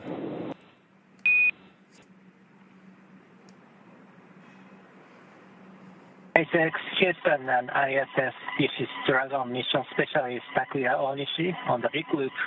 We copy the docking sequence is complete. We are go for 4.012 for doffing suits. And on behalf of the entire crew, I would like to thank all the partners, especially our SpaceX friends who trained us and enabled us to safely arrive at the International Space Station. It was so amazing to see the ISS shining in the darkness of space and symbolizing human beings, technology, and international cooperation. And it's such a great honor for us to be part of this program. We have a lot of exciting work ahead of us that we are looking forward to. Again, thank you very much to everybody who helped us to get here.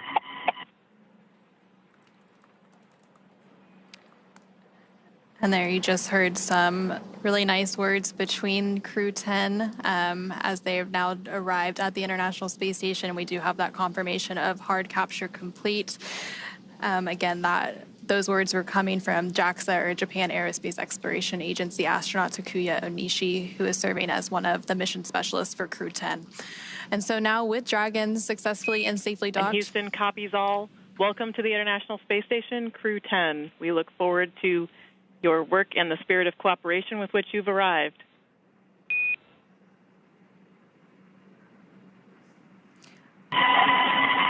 Thank you very much, Dennis.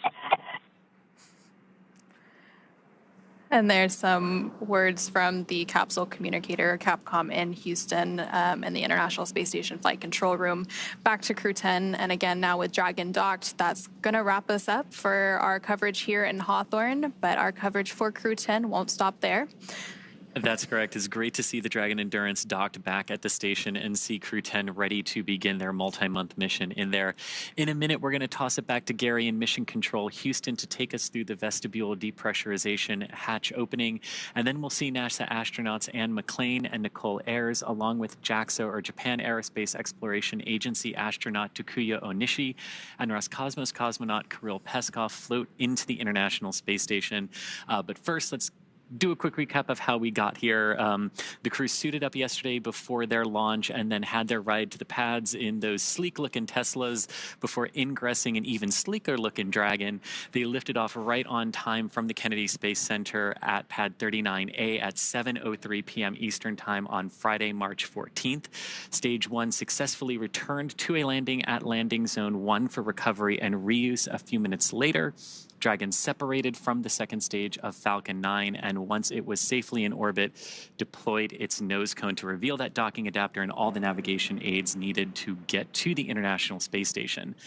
Dragon also completed 5 major burns on its journey to the International Space Station, coming in for a docking at 9:04 p.m. Pacific Time, 11:04 p.m. Central Time today, March 15th, 2025. And it was Dragon's 10th crew rotation mission for NASA and the Commercial Crew Program. That's right. And now that Crew-10 has arrived to the International Space Station, we are looking ahead to the return of Crew-9. And we will be taking you along as they return home after their long duration stay on board the International Space Station. Teams will be assessing return dates, which will then be announced on nasa.gov. So be sure to tune in as NASA and SpaceX will then bring you live coverage every step of their return home. And you can also follow SpaceX and NASA on social media for real-time updates. But thank you again for watching our coverage of docking, and go NASA, go SpaceX, and go to Crew-10 and Crew-9. For those of you watching on X, please head over to NASA Plus to follow the coverage of hatch opening and welcoming live. So thanks everyone for joining us here in Hawthorne. Thank you specifically to Anna for joining us from Johnson Space Center. And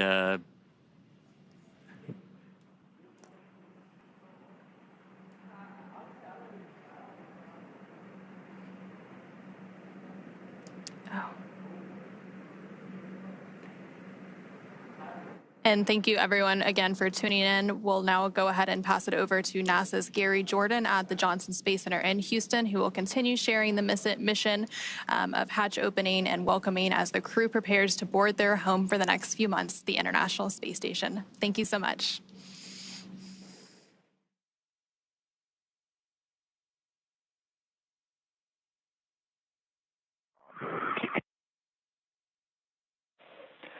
And talk SpaceX on the big loop. We've got you loud and clear for the cabin mic comm check. Okay, we have you loud and clear.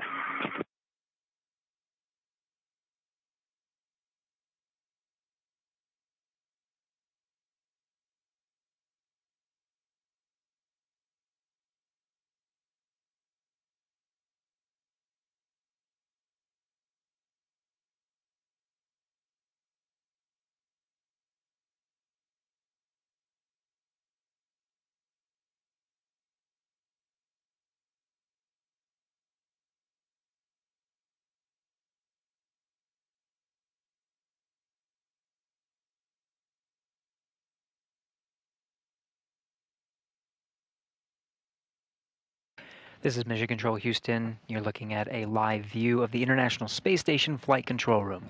Thanks to Anna and Chris over in SpaceX Mission Control in Hawthorne, California. We just wrapped up our joint coverage of Crew-10's arrival to the International Space Station, docking at 11:04 p.m. Central Time, 9:04 p.m. Pacific. The International Space Station and Dragon were flying 260 statute miles over the Atlantic Ocean at the time of docking.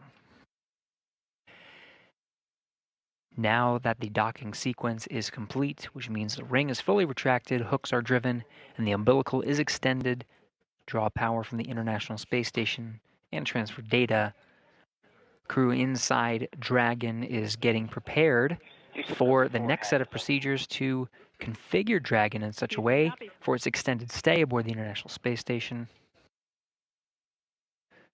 while the crew aboard the International Space Station prepares for opening up the hatches on the other side. Now, the hatch opening sequence is quite extensive. We're expecting the Dragon hatch to be opened a little less than an hour and a half from now. The projected time is 12:45 a.m. Central Time on March 16th. However, this is a variable time. It is the expected time that the Dragon hatch will open. Shortly after, we are planning a welcome ceremony as well as a farewell ceremony, given a shorter duration handover period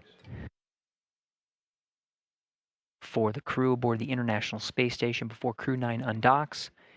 We will say hello to the Crew-10 astronauts and cosmonaut aboard the International Space Station, welcomed by Expedition 72, while Crew-9 says farewell ahead of their next few days of getting their SpaceX Dragon spacecraft configured for undock and return to splash down off the coast of Florida.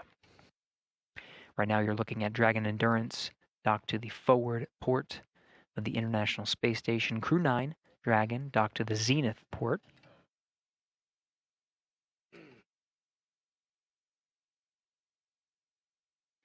These views provided by an external camera on the exposed facility outside of the Japanese module.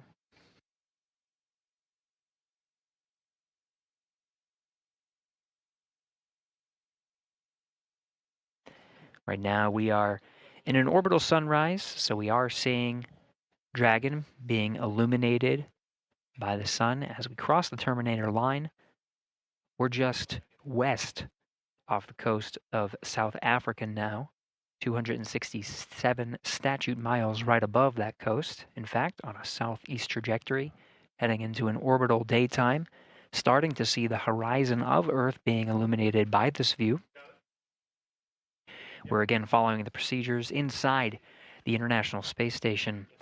We've been hearing the voice of NASA astronaut Nick Hague, whose responsibility for the past few hours has been the monitoring task of Crew-10's arrival to the International Space Station, receiving data via a common communications for visiting vehicles link between the International Space Station and Dragon, providing telemetry and allowing Hague to monitor Dragon's safe approach, docking again at 11:04 p.m. Central Time.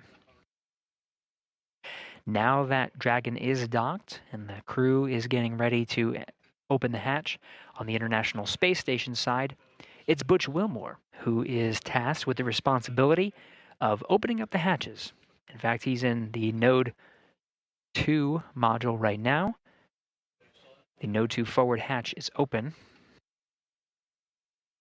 Throughout our coverage today, it will take some time to open up those hatches. It's quite a lengthy procedure that needs to be done carefully, and we will be continuing to orbit the Earth, handing over between our coverage of TDRS satellites that are providing video from the International Space Station.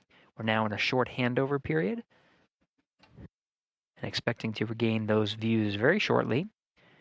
But for now, you're seeing the International Space Station flight control teams here in Houston, Texas. It's Allison Bollinger, that is the flight director for today. Dragon on Dragon to ground. On Dragon to ground.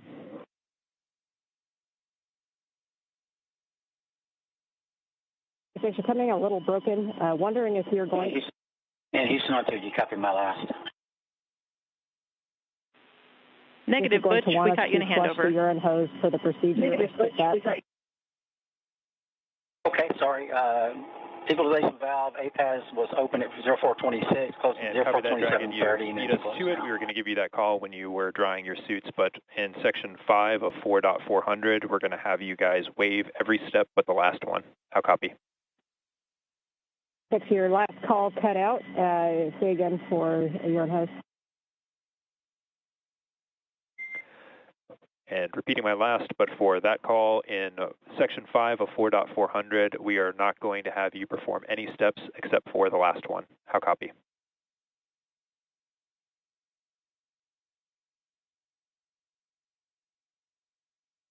SpaceX Dragon, your call keeps cutting out after about a sentence. Trying again shorter, do not perform section 5. How copy?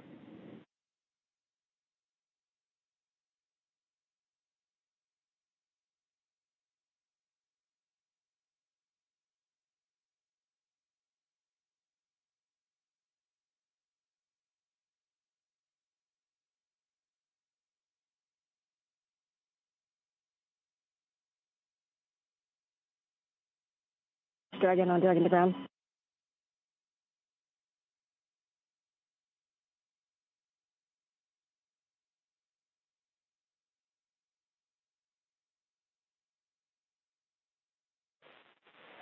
And Dragon SpaceX on the big loop, with Dragon to ground being in and out, we can report here that there's no need to perform section 5 of 4.400. How copy?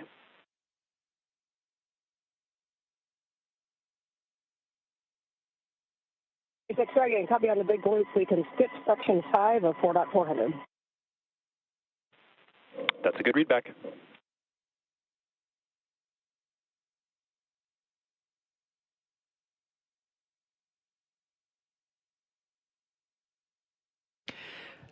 This is Mission Control Houston following along through the procedures. Crew-10 working through the steps inside Dragon Endurance, a view from which you are seeing the outside of the spacecraft from a camera mounted on the exposed facility of the Japanese module. Inside, the crew are working through steps. They wore their SpaceX launch and entry suits through the duration of today's procedure, docking to the International Space Station as a safety precaution, closing those visors and having the suits as an extra layer of protection. Now that we are docked and hard docked to the International Space Station, that docking sequence complete, the crew may doff or take off their suits and start configuring the cabin of Dragon for opening up the hatch. You'll hear some of those communications through Dragon to ground, those communications intended for the Dragon crew. Some of the communications you'll hear on the big loop and the space to ground loops, because there are crews on both sides of that hatch working to welcome the crew aboard. Each has their own respective role.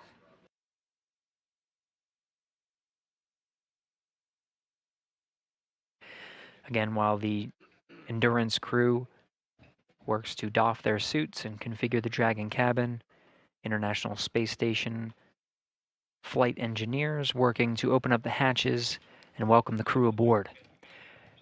Confirm that the Node 2 forward hatch is already opened inside of Node 2.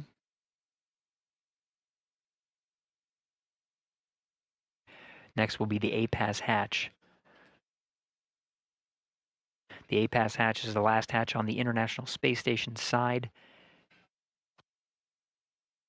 There is a vestibule that separates that hatch from the Dragon hatch, and that vestibule right now is at vacuum. Part of the procedures that the crew will undergo, namely NASA astronaut Butch Wilmore, will be to turn a valve and introduce air into that vestibule, bringing it up to pressure. Pressure inside the International Space Station and Dragon is that of sea level, 14.7 psi. The procedure to take that vestibule up to vacuum is slow and steady. They make sure that there are no leaks at about 5 pounds per square inch, settling there, making sure that there are no leaks present before bringing it fully up to pressure at 14.7 psi. ISS power connection established.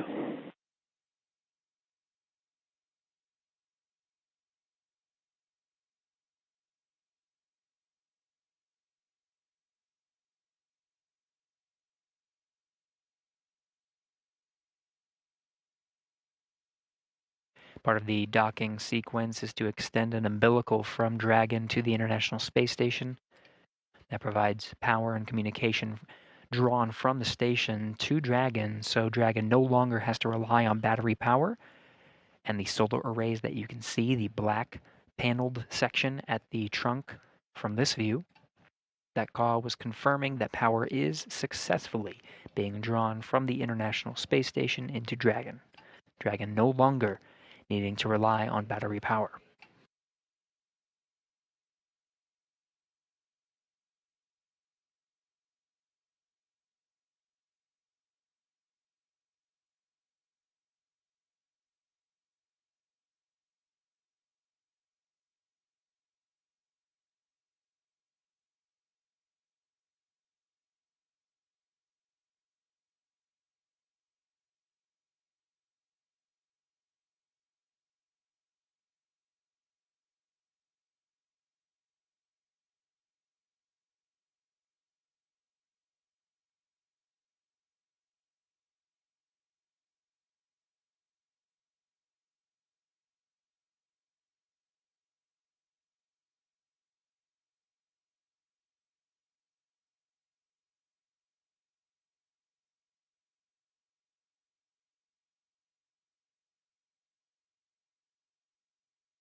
This is Mission Control Houston, still getting views, though they will be interrupted. You see here from aboard the International Space Station, we're anticipating some very short handovers in communication and views from the International Space Station. It's the teams here you see in Mission Control Houston that are walking through the operations and working with the teams aboard the International Space Station, as well as the flight control teams in Hawthorne, California, and the crew aboard Crew-10 to prepare for the crew's arrival. It'll be this team that witnesses the welcome of Crew-10 aboard the International Space Station when hatches open and the crew floats aboard.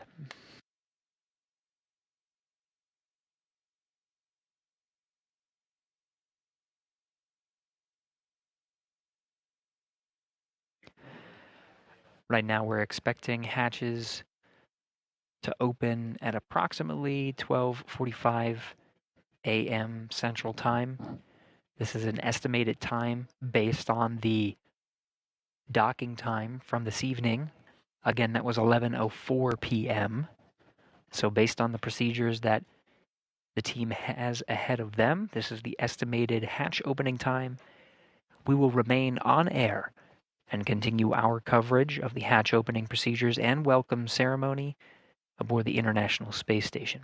As a reminder, when we do the welcome ceremony, it will be a unique event in that it will be both a welcome for Crew-10 and the 4 astronauts and cosmonaut aboard, and a farewell to Crew-9.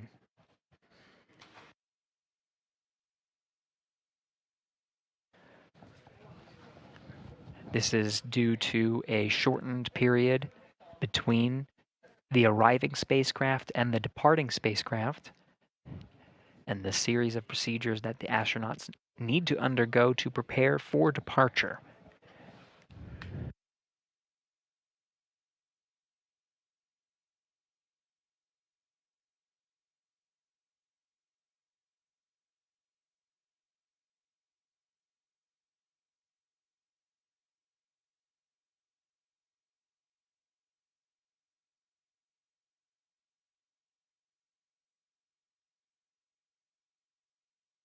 Okay, in Houston, I'm showing 15 minutes.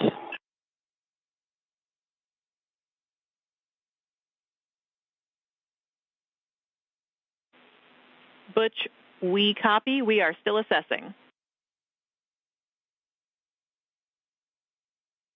Standing by.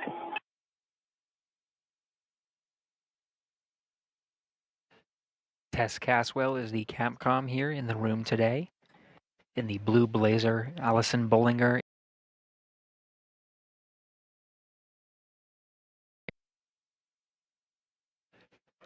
Caswell will be the voice from Mission Control Houston, relaying namely to the crew aboard the International Space Station.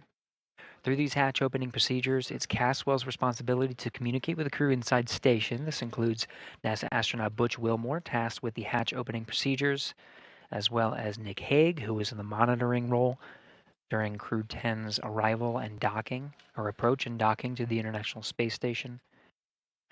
It'll be the voice of the SpaceX core, who we will continue to pull into our broadcast. That'll be communicating with the Crew-10 astronauts and cosmonaut aboard Endurance, walking them through their procedures. We already heard them talking specifics about procedures needed for suit doffing. This means taking off their launch and entry suits that are necessary for the critical phase that is contact and capture of Dragon to the International Space Station. Once they go through that dynamic phase, they are taking off their suits and putting on something a little bit more comfortable. They will not be in their SpaceX launch and entry suits when they enter the hatch and are welcomed by the crew.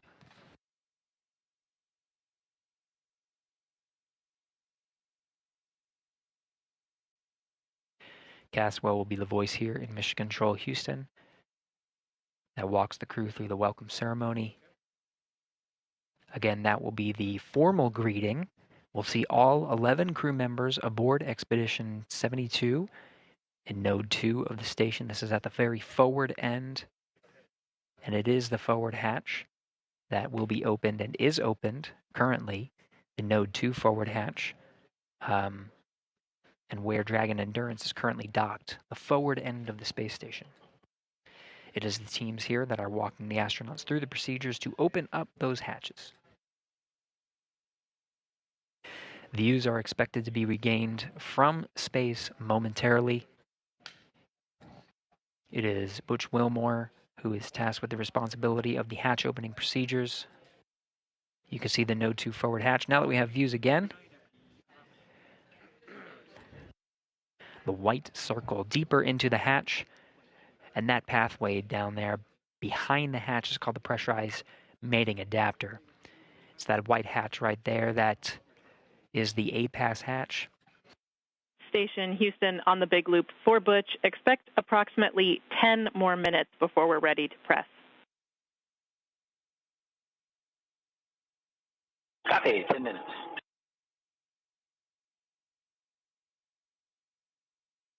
Prior to Dragon's arrival at the International Space Station, the International Docking Adapter, which is on the other side of the hatch, just right there, has been exposed to vacuum and the harsh conditions of space, being exposed to intense sunlight and sunsets, plus 200 degrees Fahrenheit and minus 200 degrees Fahrenheit in sun and shade, respectively. Because of this, this introduces some significant thermal constraints and thermal conditions in that vestibule. Now, when Dragon docks, that vestibule is at vacuum, and the task here is to bring, you can sort of see the black structure on the right of your screen there. That's the pressurized mating adapter. Of course, Dragon, you can see that there. But the white in the middle, that's the International Docking Adapter. That is that vestibule.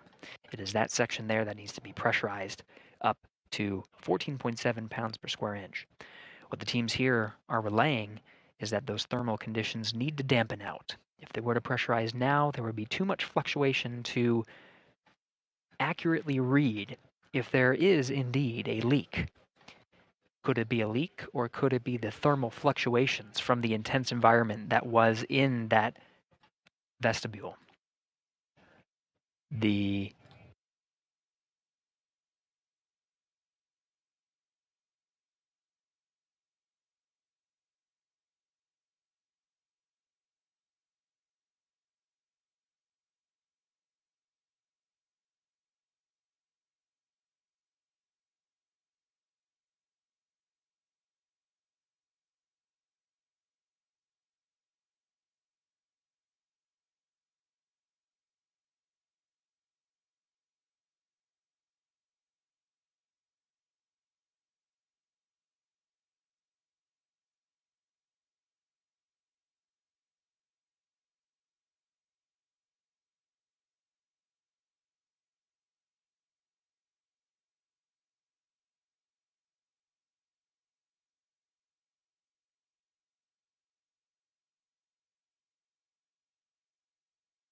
We're taking a pause from our commentary here. Flight Director Allison Bollinger is addressing the teams for some of the upcoming procedures for today. We're just listening in.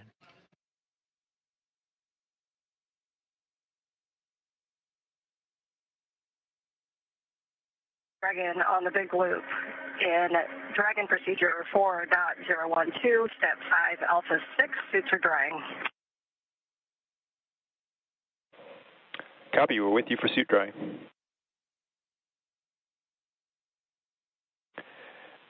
Dragon, at this time, you have a go for sections 1 through 3 of 4.400. Sections 1 through 3 of 4.400. Good readback.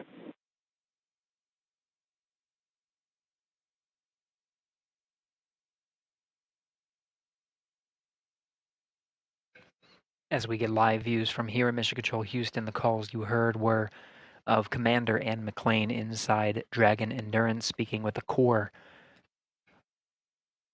the equivalent Capcom role over at Mission Control, the SpaceX's Mission Control over in Hawthorne, California.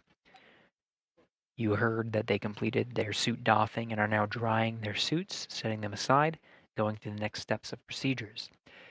Meanwhile, inside the International Space Station, the crew is preparing, the Expedition 72 crew is preparing for Crew-10's arrival. An excited NASA astronaut Sonny Williams, with camera in tow, getting ready to welcome the crew.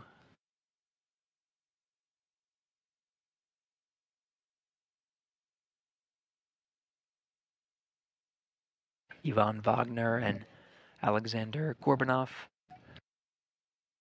here in view as well. It'll be the entire Expedition 72 that greets Crew-10 as they enter through the hatch.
Dragon Houston on the big loop. Stand by for hardline audio config.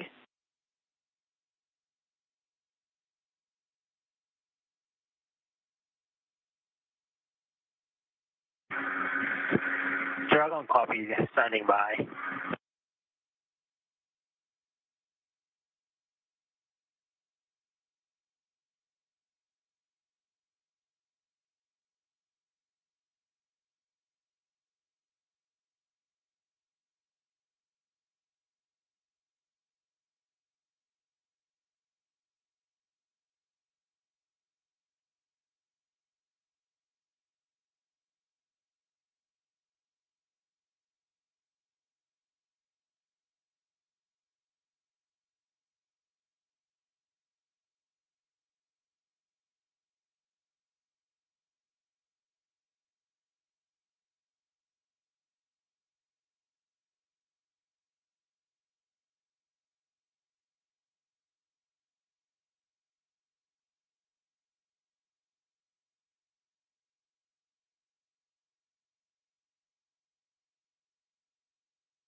Station Houston on the big loop for Butch. You are go in step 3.1.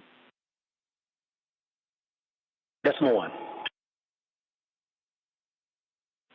And Dragon Houston on the big loop. Com check, hardline audio config complete.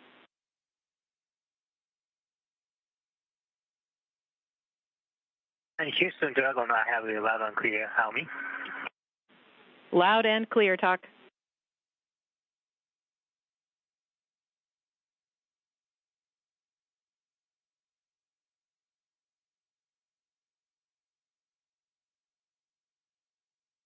Three dot one's complete. Houston copies.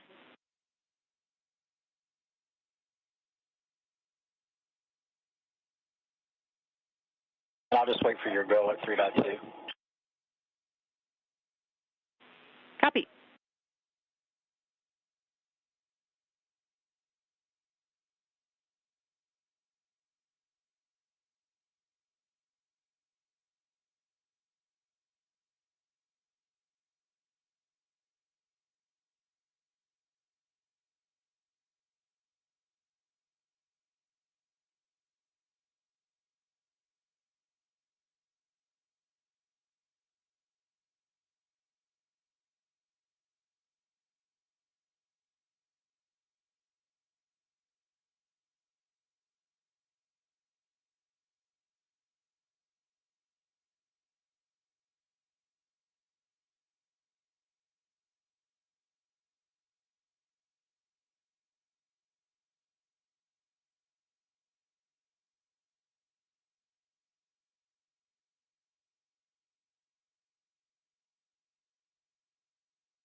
Station Houston on the big loop. Butch, you are go in step 3.2. 3.2.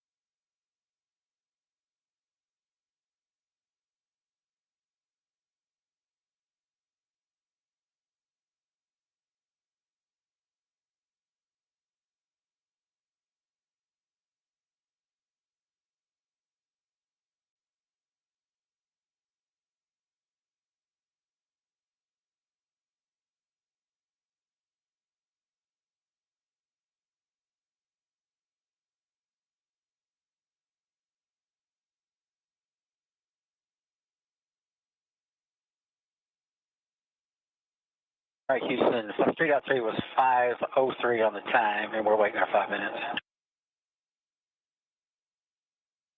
Houston copies.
This is Mission Control Houston.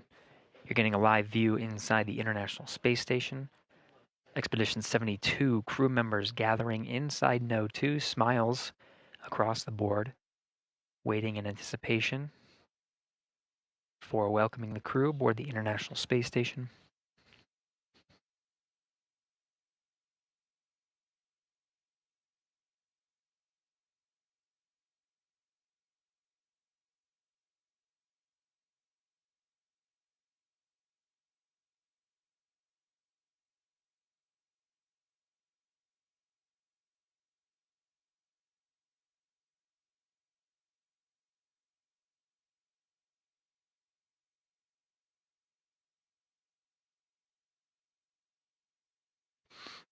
So what the crew is doing right now is, of course, on the timeline really is the welcome of Crew-10 to the International Space Station. Now in the back end there of the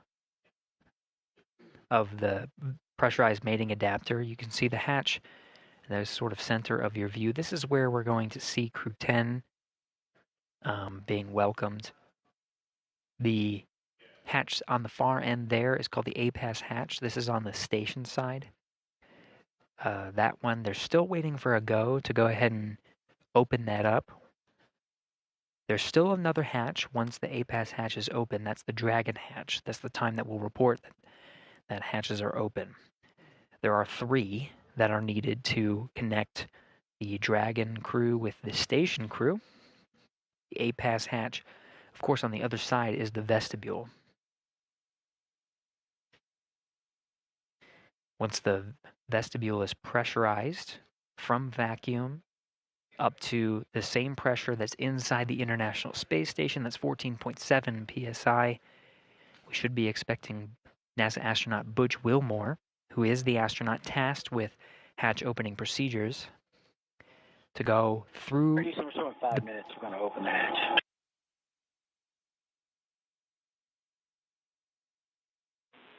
Houston copies. And there you have it. Butch Wilmore saying 5 minutes, he's going to open the hatch. There he goes, floating through the pressurized mating adapter, working on hatch opening procedures now. Expecting, he already reported down to Houston, responding here in the room. Capcom, Tess Caswell. We should expect that to be open in 5 minutes. So the vestibule is pressurized, and that means that it will expose the vestibule and we'll be able to see through the APAS hatch to the Dragon hatch. Now you'll notice it's the Dragon hatch because this hatch, of course, will be opened, but the Dragon hatch has a window at the center of the hatch. We may be able to see small views of the Crew-10 astronauts poking their head through, maybe a couple of waves. Of course, it's pretty crowded now. Some excited Expedition 72 astronauts and cosmonauts awaiting the Crew-10's arrival. Wilmore now working through those procedures now. You can see he's wearing gloves and inspecting the area for any debris. This is a very carefully choreographed set of procedures that he's undergoing right now. Yvonne Wagner and Sonny Williams photographing each other, of course, but the cameras they have in tow, some will be used for engineering purposes to photograph and inspect some areas of the hatchway. These will be sent down to the ground and analyzed by engineers to make sure that everything is good. Part of the standard procedures that are necessary for opening up the hatches.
Houston on 2, seals look good, no condensation. Houston copies.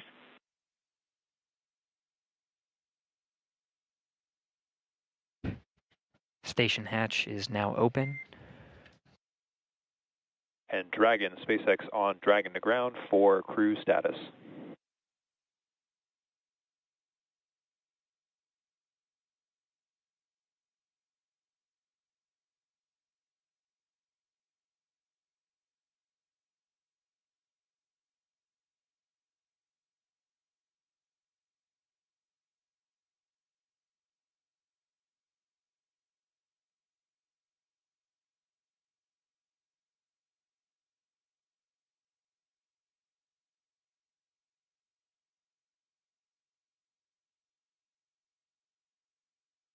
Hey, Mike, it's Vapor on Dragon to ground. Go ahead. Hey, Vapor. Just wanted to check in since I see Butch and Nick are moving pretty close through the vestibule pressurization and those tasks there. So just wanted to get a status on your guys from inventory report. And I see about 20 minutes on suit drying and just wanted to check in.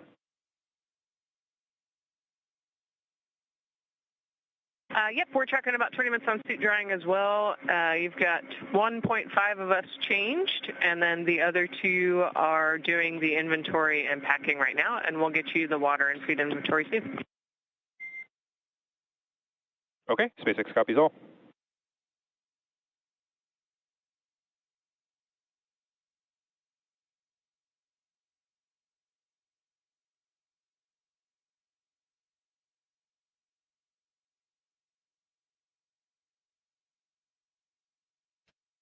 So as a readback, you can hear the crew inside Dragon speaking with the core that's over at SpaceX's Mission Control in Hawthorne, California. The crew on the other side of the Dragon hatch does have some procedures to go through.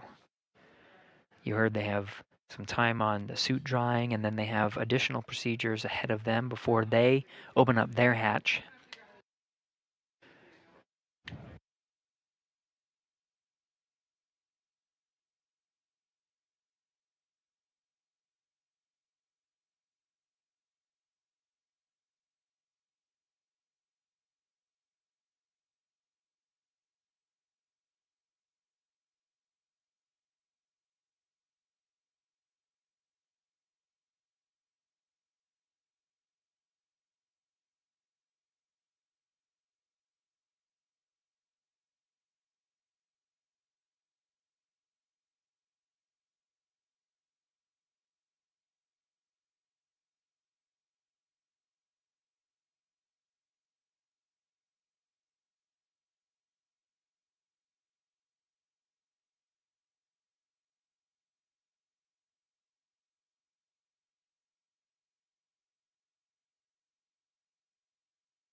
Dragon SpaceX on Dragon to ground. Kirill, I've got you 5 by 5 on Dragon aground, and I am ready to copy the inventory report. Yes, sir, right. That's what I'm calling for. So we had water from station 11 and 12. From 202, we had 5 bottles. Them. For 203, 5 bottles. For back 204, 4 bottles. Okay, I copy bag 202 and 203 were 5 bottles each, and 204 was 4 bottles. Affirm. Now let's go through food consumption. We went through all our supplies for the day 1. So bags 301, 302, 303, 304 are empty. I copy. 301 through 304 are all empty. Affirm.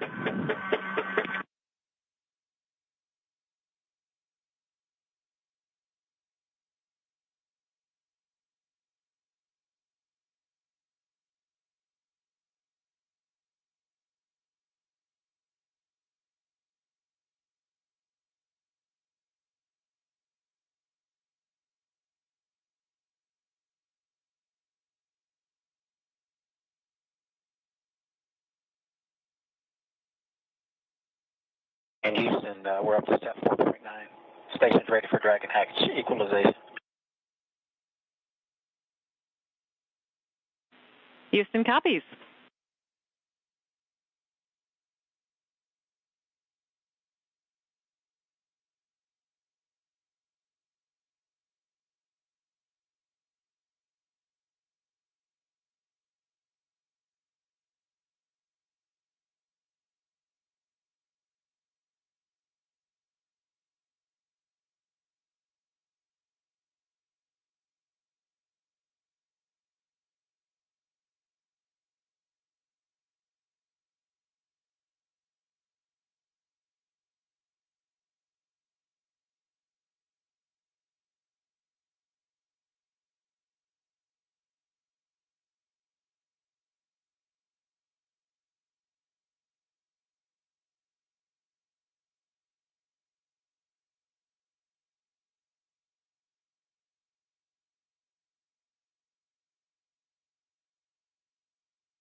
This is Mission Control Houston, continuing to work through the hatch opening procedures.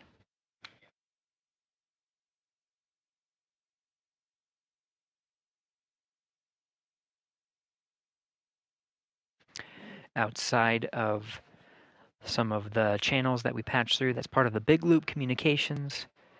You could hear Sonny Williams and Don Pettit use a microphone to set up for the welcome ceremony that will be occurring shortly after Dragon hatch is opened. Once again, the 8-pass hatch is opened. You can see the crew in the back has been configuring the hatch.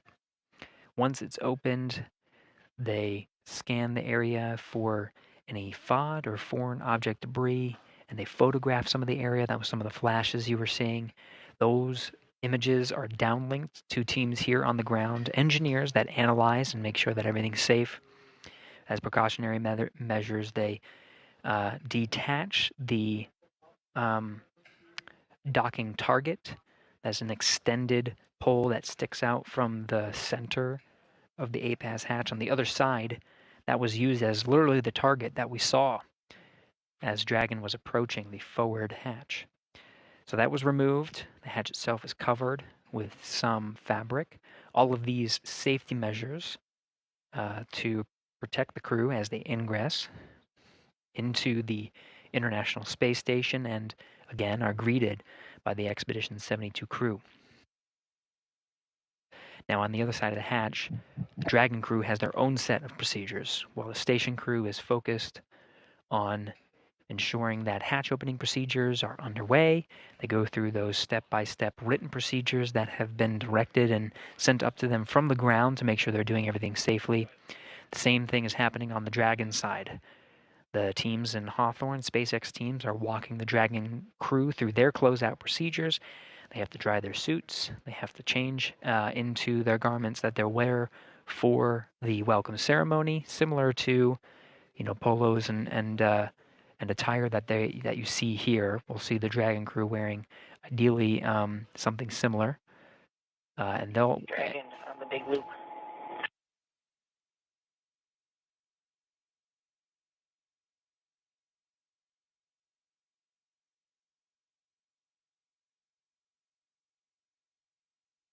Go ahead for Dragon on the big loop. Hey, can you open your cover to the hatch window cover? Stand by. Give us about 2 to 3 minutes. Okay.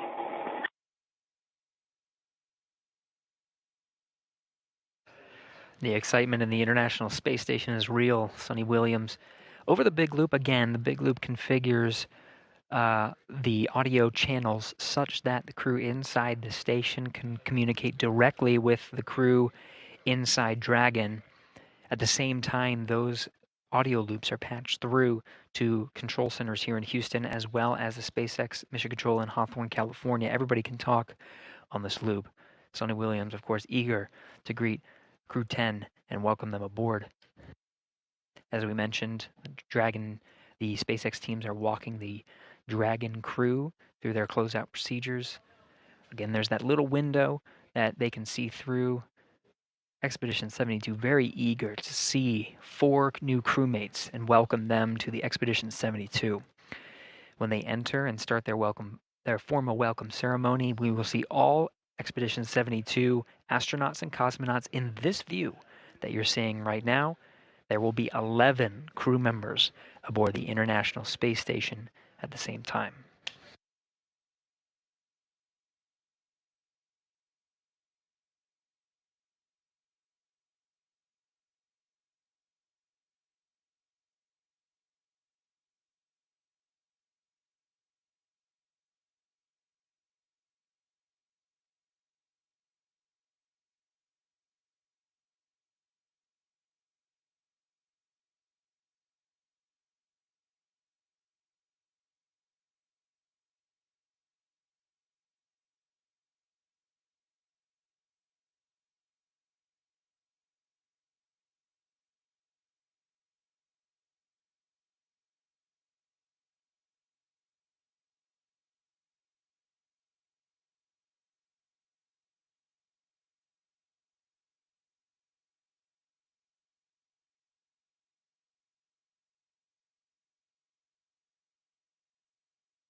This is Mission Control Houston. You're getting a live view from inside the International Space Station. Now, we get these incremental handover periods as the International Space Station orbits 17,500 miles per hour over the Earth.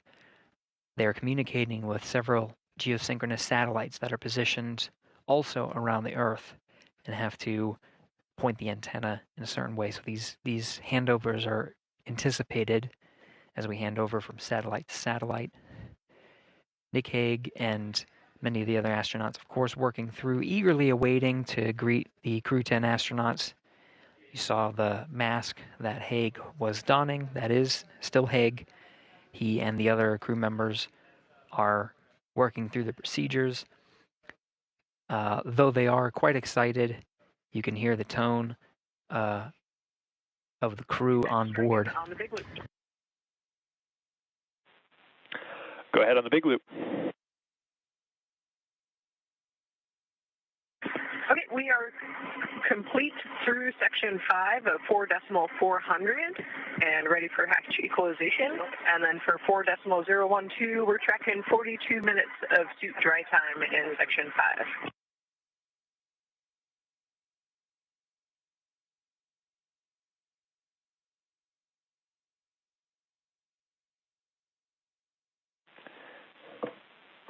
And copy Dragon, standby 1.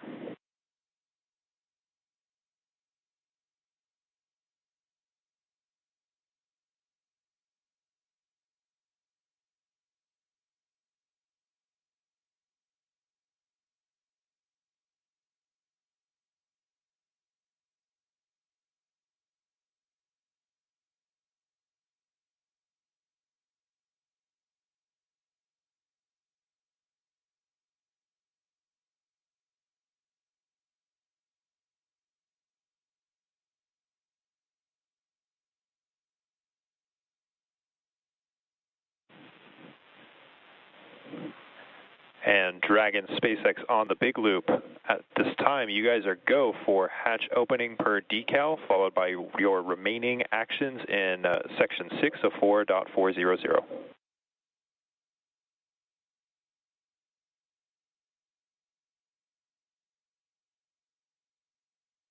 Dragon companies go for Dragon forward hatch and then remaining steps in section 6.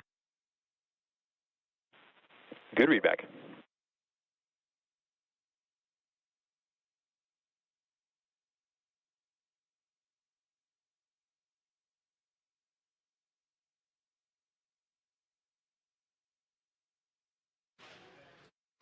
So you heard that call on the big loop. Crew inside Endurance is getting ready to open up that hatch. Of course, the crew Expedition 72 crew has gone through their procedures to safely open up the hatch. You saw a couple of photographs. You see in frame there on the bottom left, Yvonne Wagner doing some closeout photography, as well as a few of the other Expedition 72 crew. Now it's up to the Crew-10 cadre to open up the Dragon hatch. Once that hatch is open, all hatches between the two spacecraft will be open and Crew-10 will be able to float through. Now, oftentimes, there has been a gap in time from when the Dragon hatch is open to when we actually see the crew float through. It will be at the crew's discretion and the timeline that they have with the Hawthorne teams on some of the closeout procedures that are necessary inside the Dragon cabin before they can say yea verily that they can float through and be welcomed, start the ceremony. So we'll just stand by, listen in, see how they're doing, and follow along. We're continuing our nonstop coverage of Crew-10's arrival aboard the International Space Station ahead of a formal welcome ceremony as Crew-10 joins Expedition 72.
SpaceX Dragon, hatch is open. SpaceX copies, hatch open at 0535 UTC.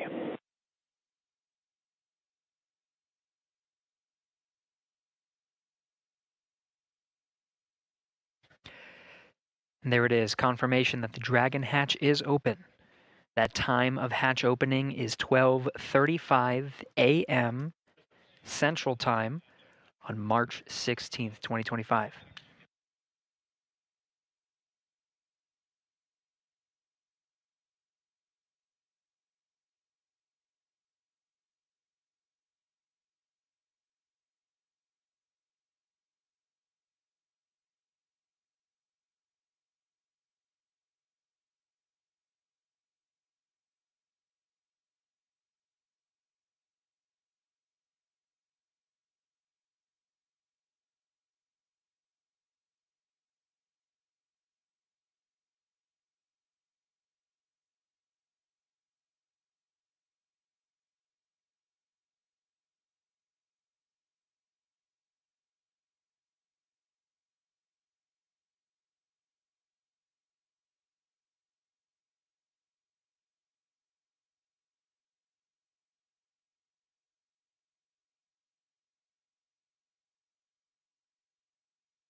Houston Dragon on the big loop.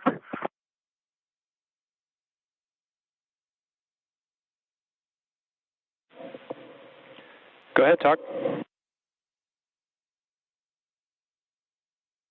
We are in step 6.1 of the procedure 2.102 Crew Dragon ISS and IMV duct installation complete, and you guys go for IMV fan activation. Houston copies.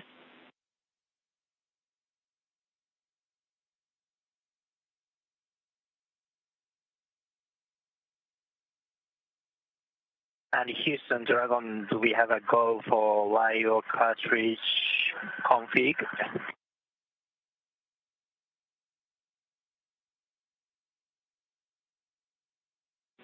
Checking.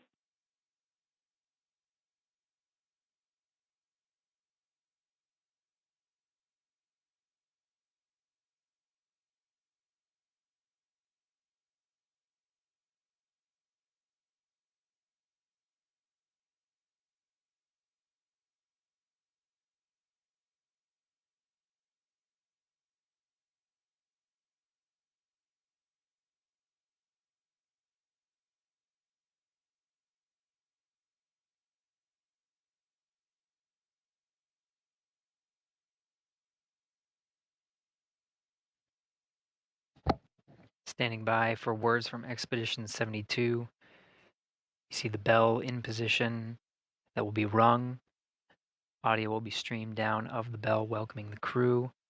More Expedition 72 members come through. Dragon Houston, you are go in step 6.3.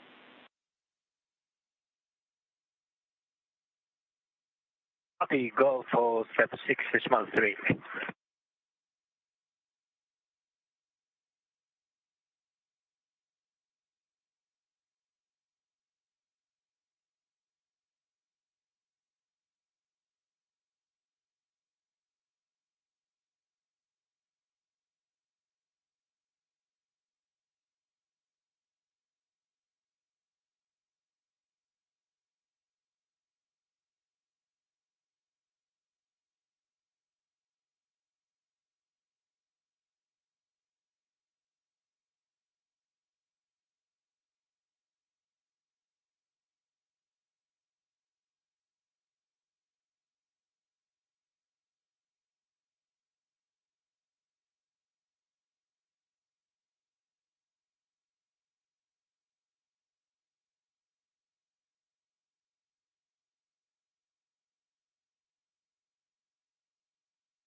And Dragon SpaceX on the big loop, be advised that S-band will be deactivated shortly. Dragon to ground will no longer be available for comm.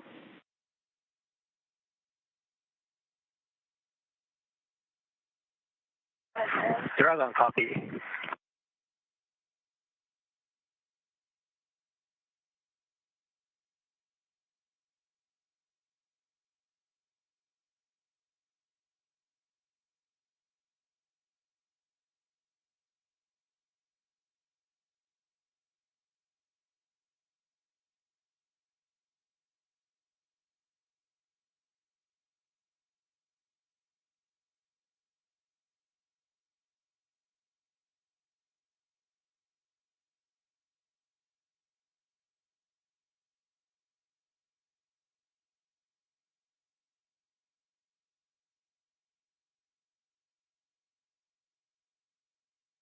SpaceX Dragon on the big loop for LIO. Go ahead for LIO. Hey, the LIO cartridge is sealed and installed. LIO cartridge 1 is now in active slot with the field. We copy. LIO cartridge 1 is sealed and installed in the active slot at approximately 0542 UTC. That's good copy. Crew-10 mission specialist Takuya Onishi confirming some of the closeout procedures. There is a reason why we are waiting for Crew-10 to enter the International Space Station. They do have very important closeout duties inside Endurance. Those lithium hydroxide canisters are consumable carbon dioxide scrubbers inside the cabin of Dragon. So they do want to conserve those carbon dioxide scrubbers, and so before entering the International Space Station, they do want to make sure they conserve the LIO cartridges as much as possible. So that is a very important closeout duty that they have aboard Dragon before they enter. But it seems like we do have the first Crew-10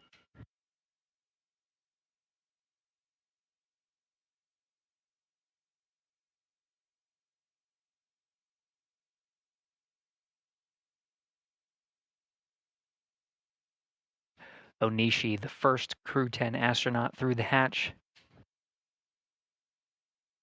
followed by Peskov,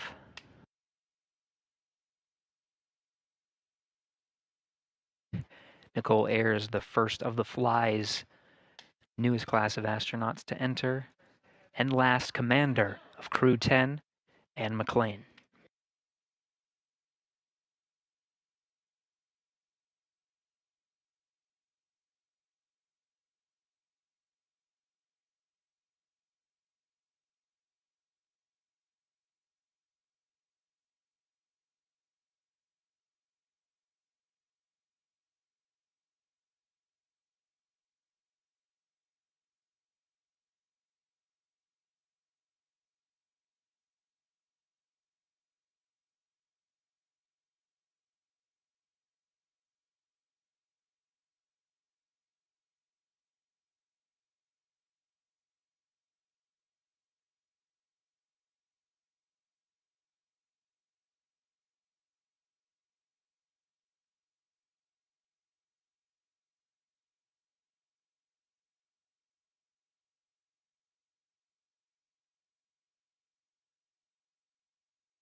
SpaceX Crew-10, welcome aboard the ISS.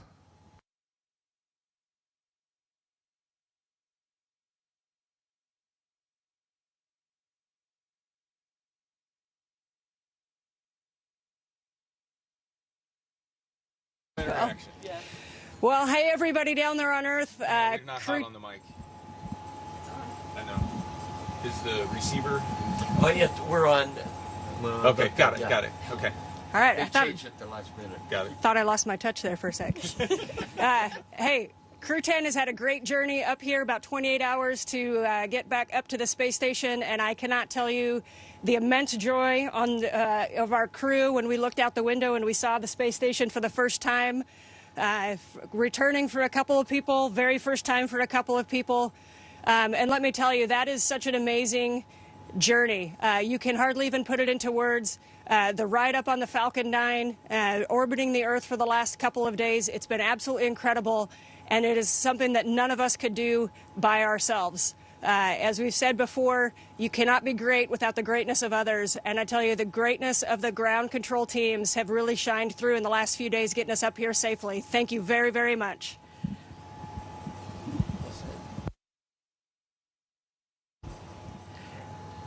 Hey, from the bottom of my heart, thanks to our families, friends, and our colleagues from all the partners, SpaceX, NASA, CSA, ESA, Roscosmos, and JAXA for preparing us and making it possible for us to get here.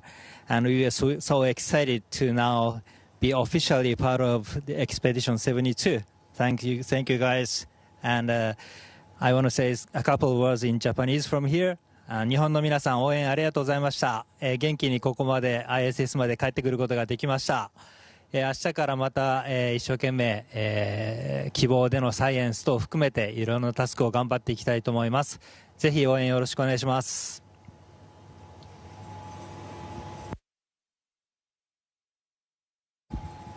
Okay, thank you. Thanks a lot. Thanks a lot one more time to SpaceX and NASA for this wonderful ride. That was really fun. And thanks to all the world's aerospace industry, which works to make the dreams to come true and to take us further and further. That's really wonderful. Thanks to everyone working there. И спасибо, конечно же, отдельно это Роскосмосу и Центру подготовки космонавтов за знания и опыт, которые привели меня сюда.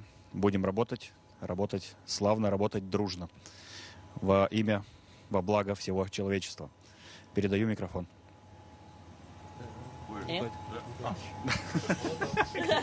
Потерялся.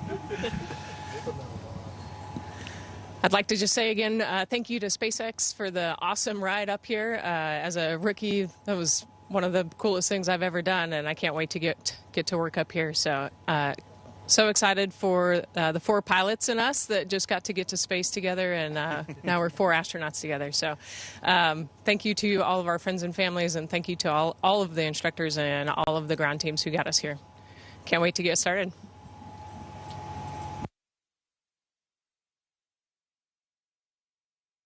And Houston, thank you for tuning in this early morning. It was a wonderful day. Great to see our friends arrive. So thank you so much.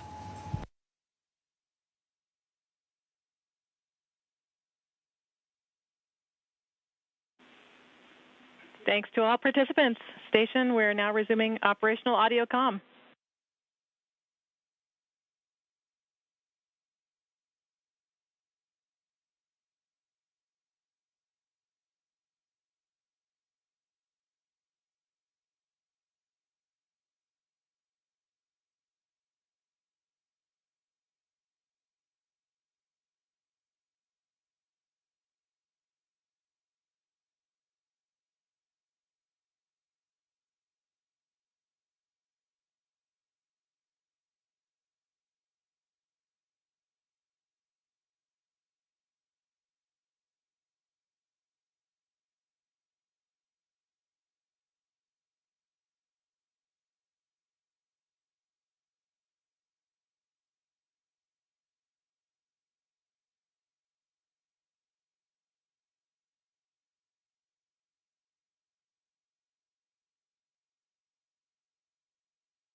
Now, with that, we did hear the welcome ceremony. We saw all 11 crew members of Expedition 72 very happy and excited to be aboard.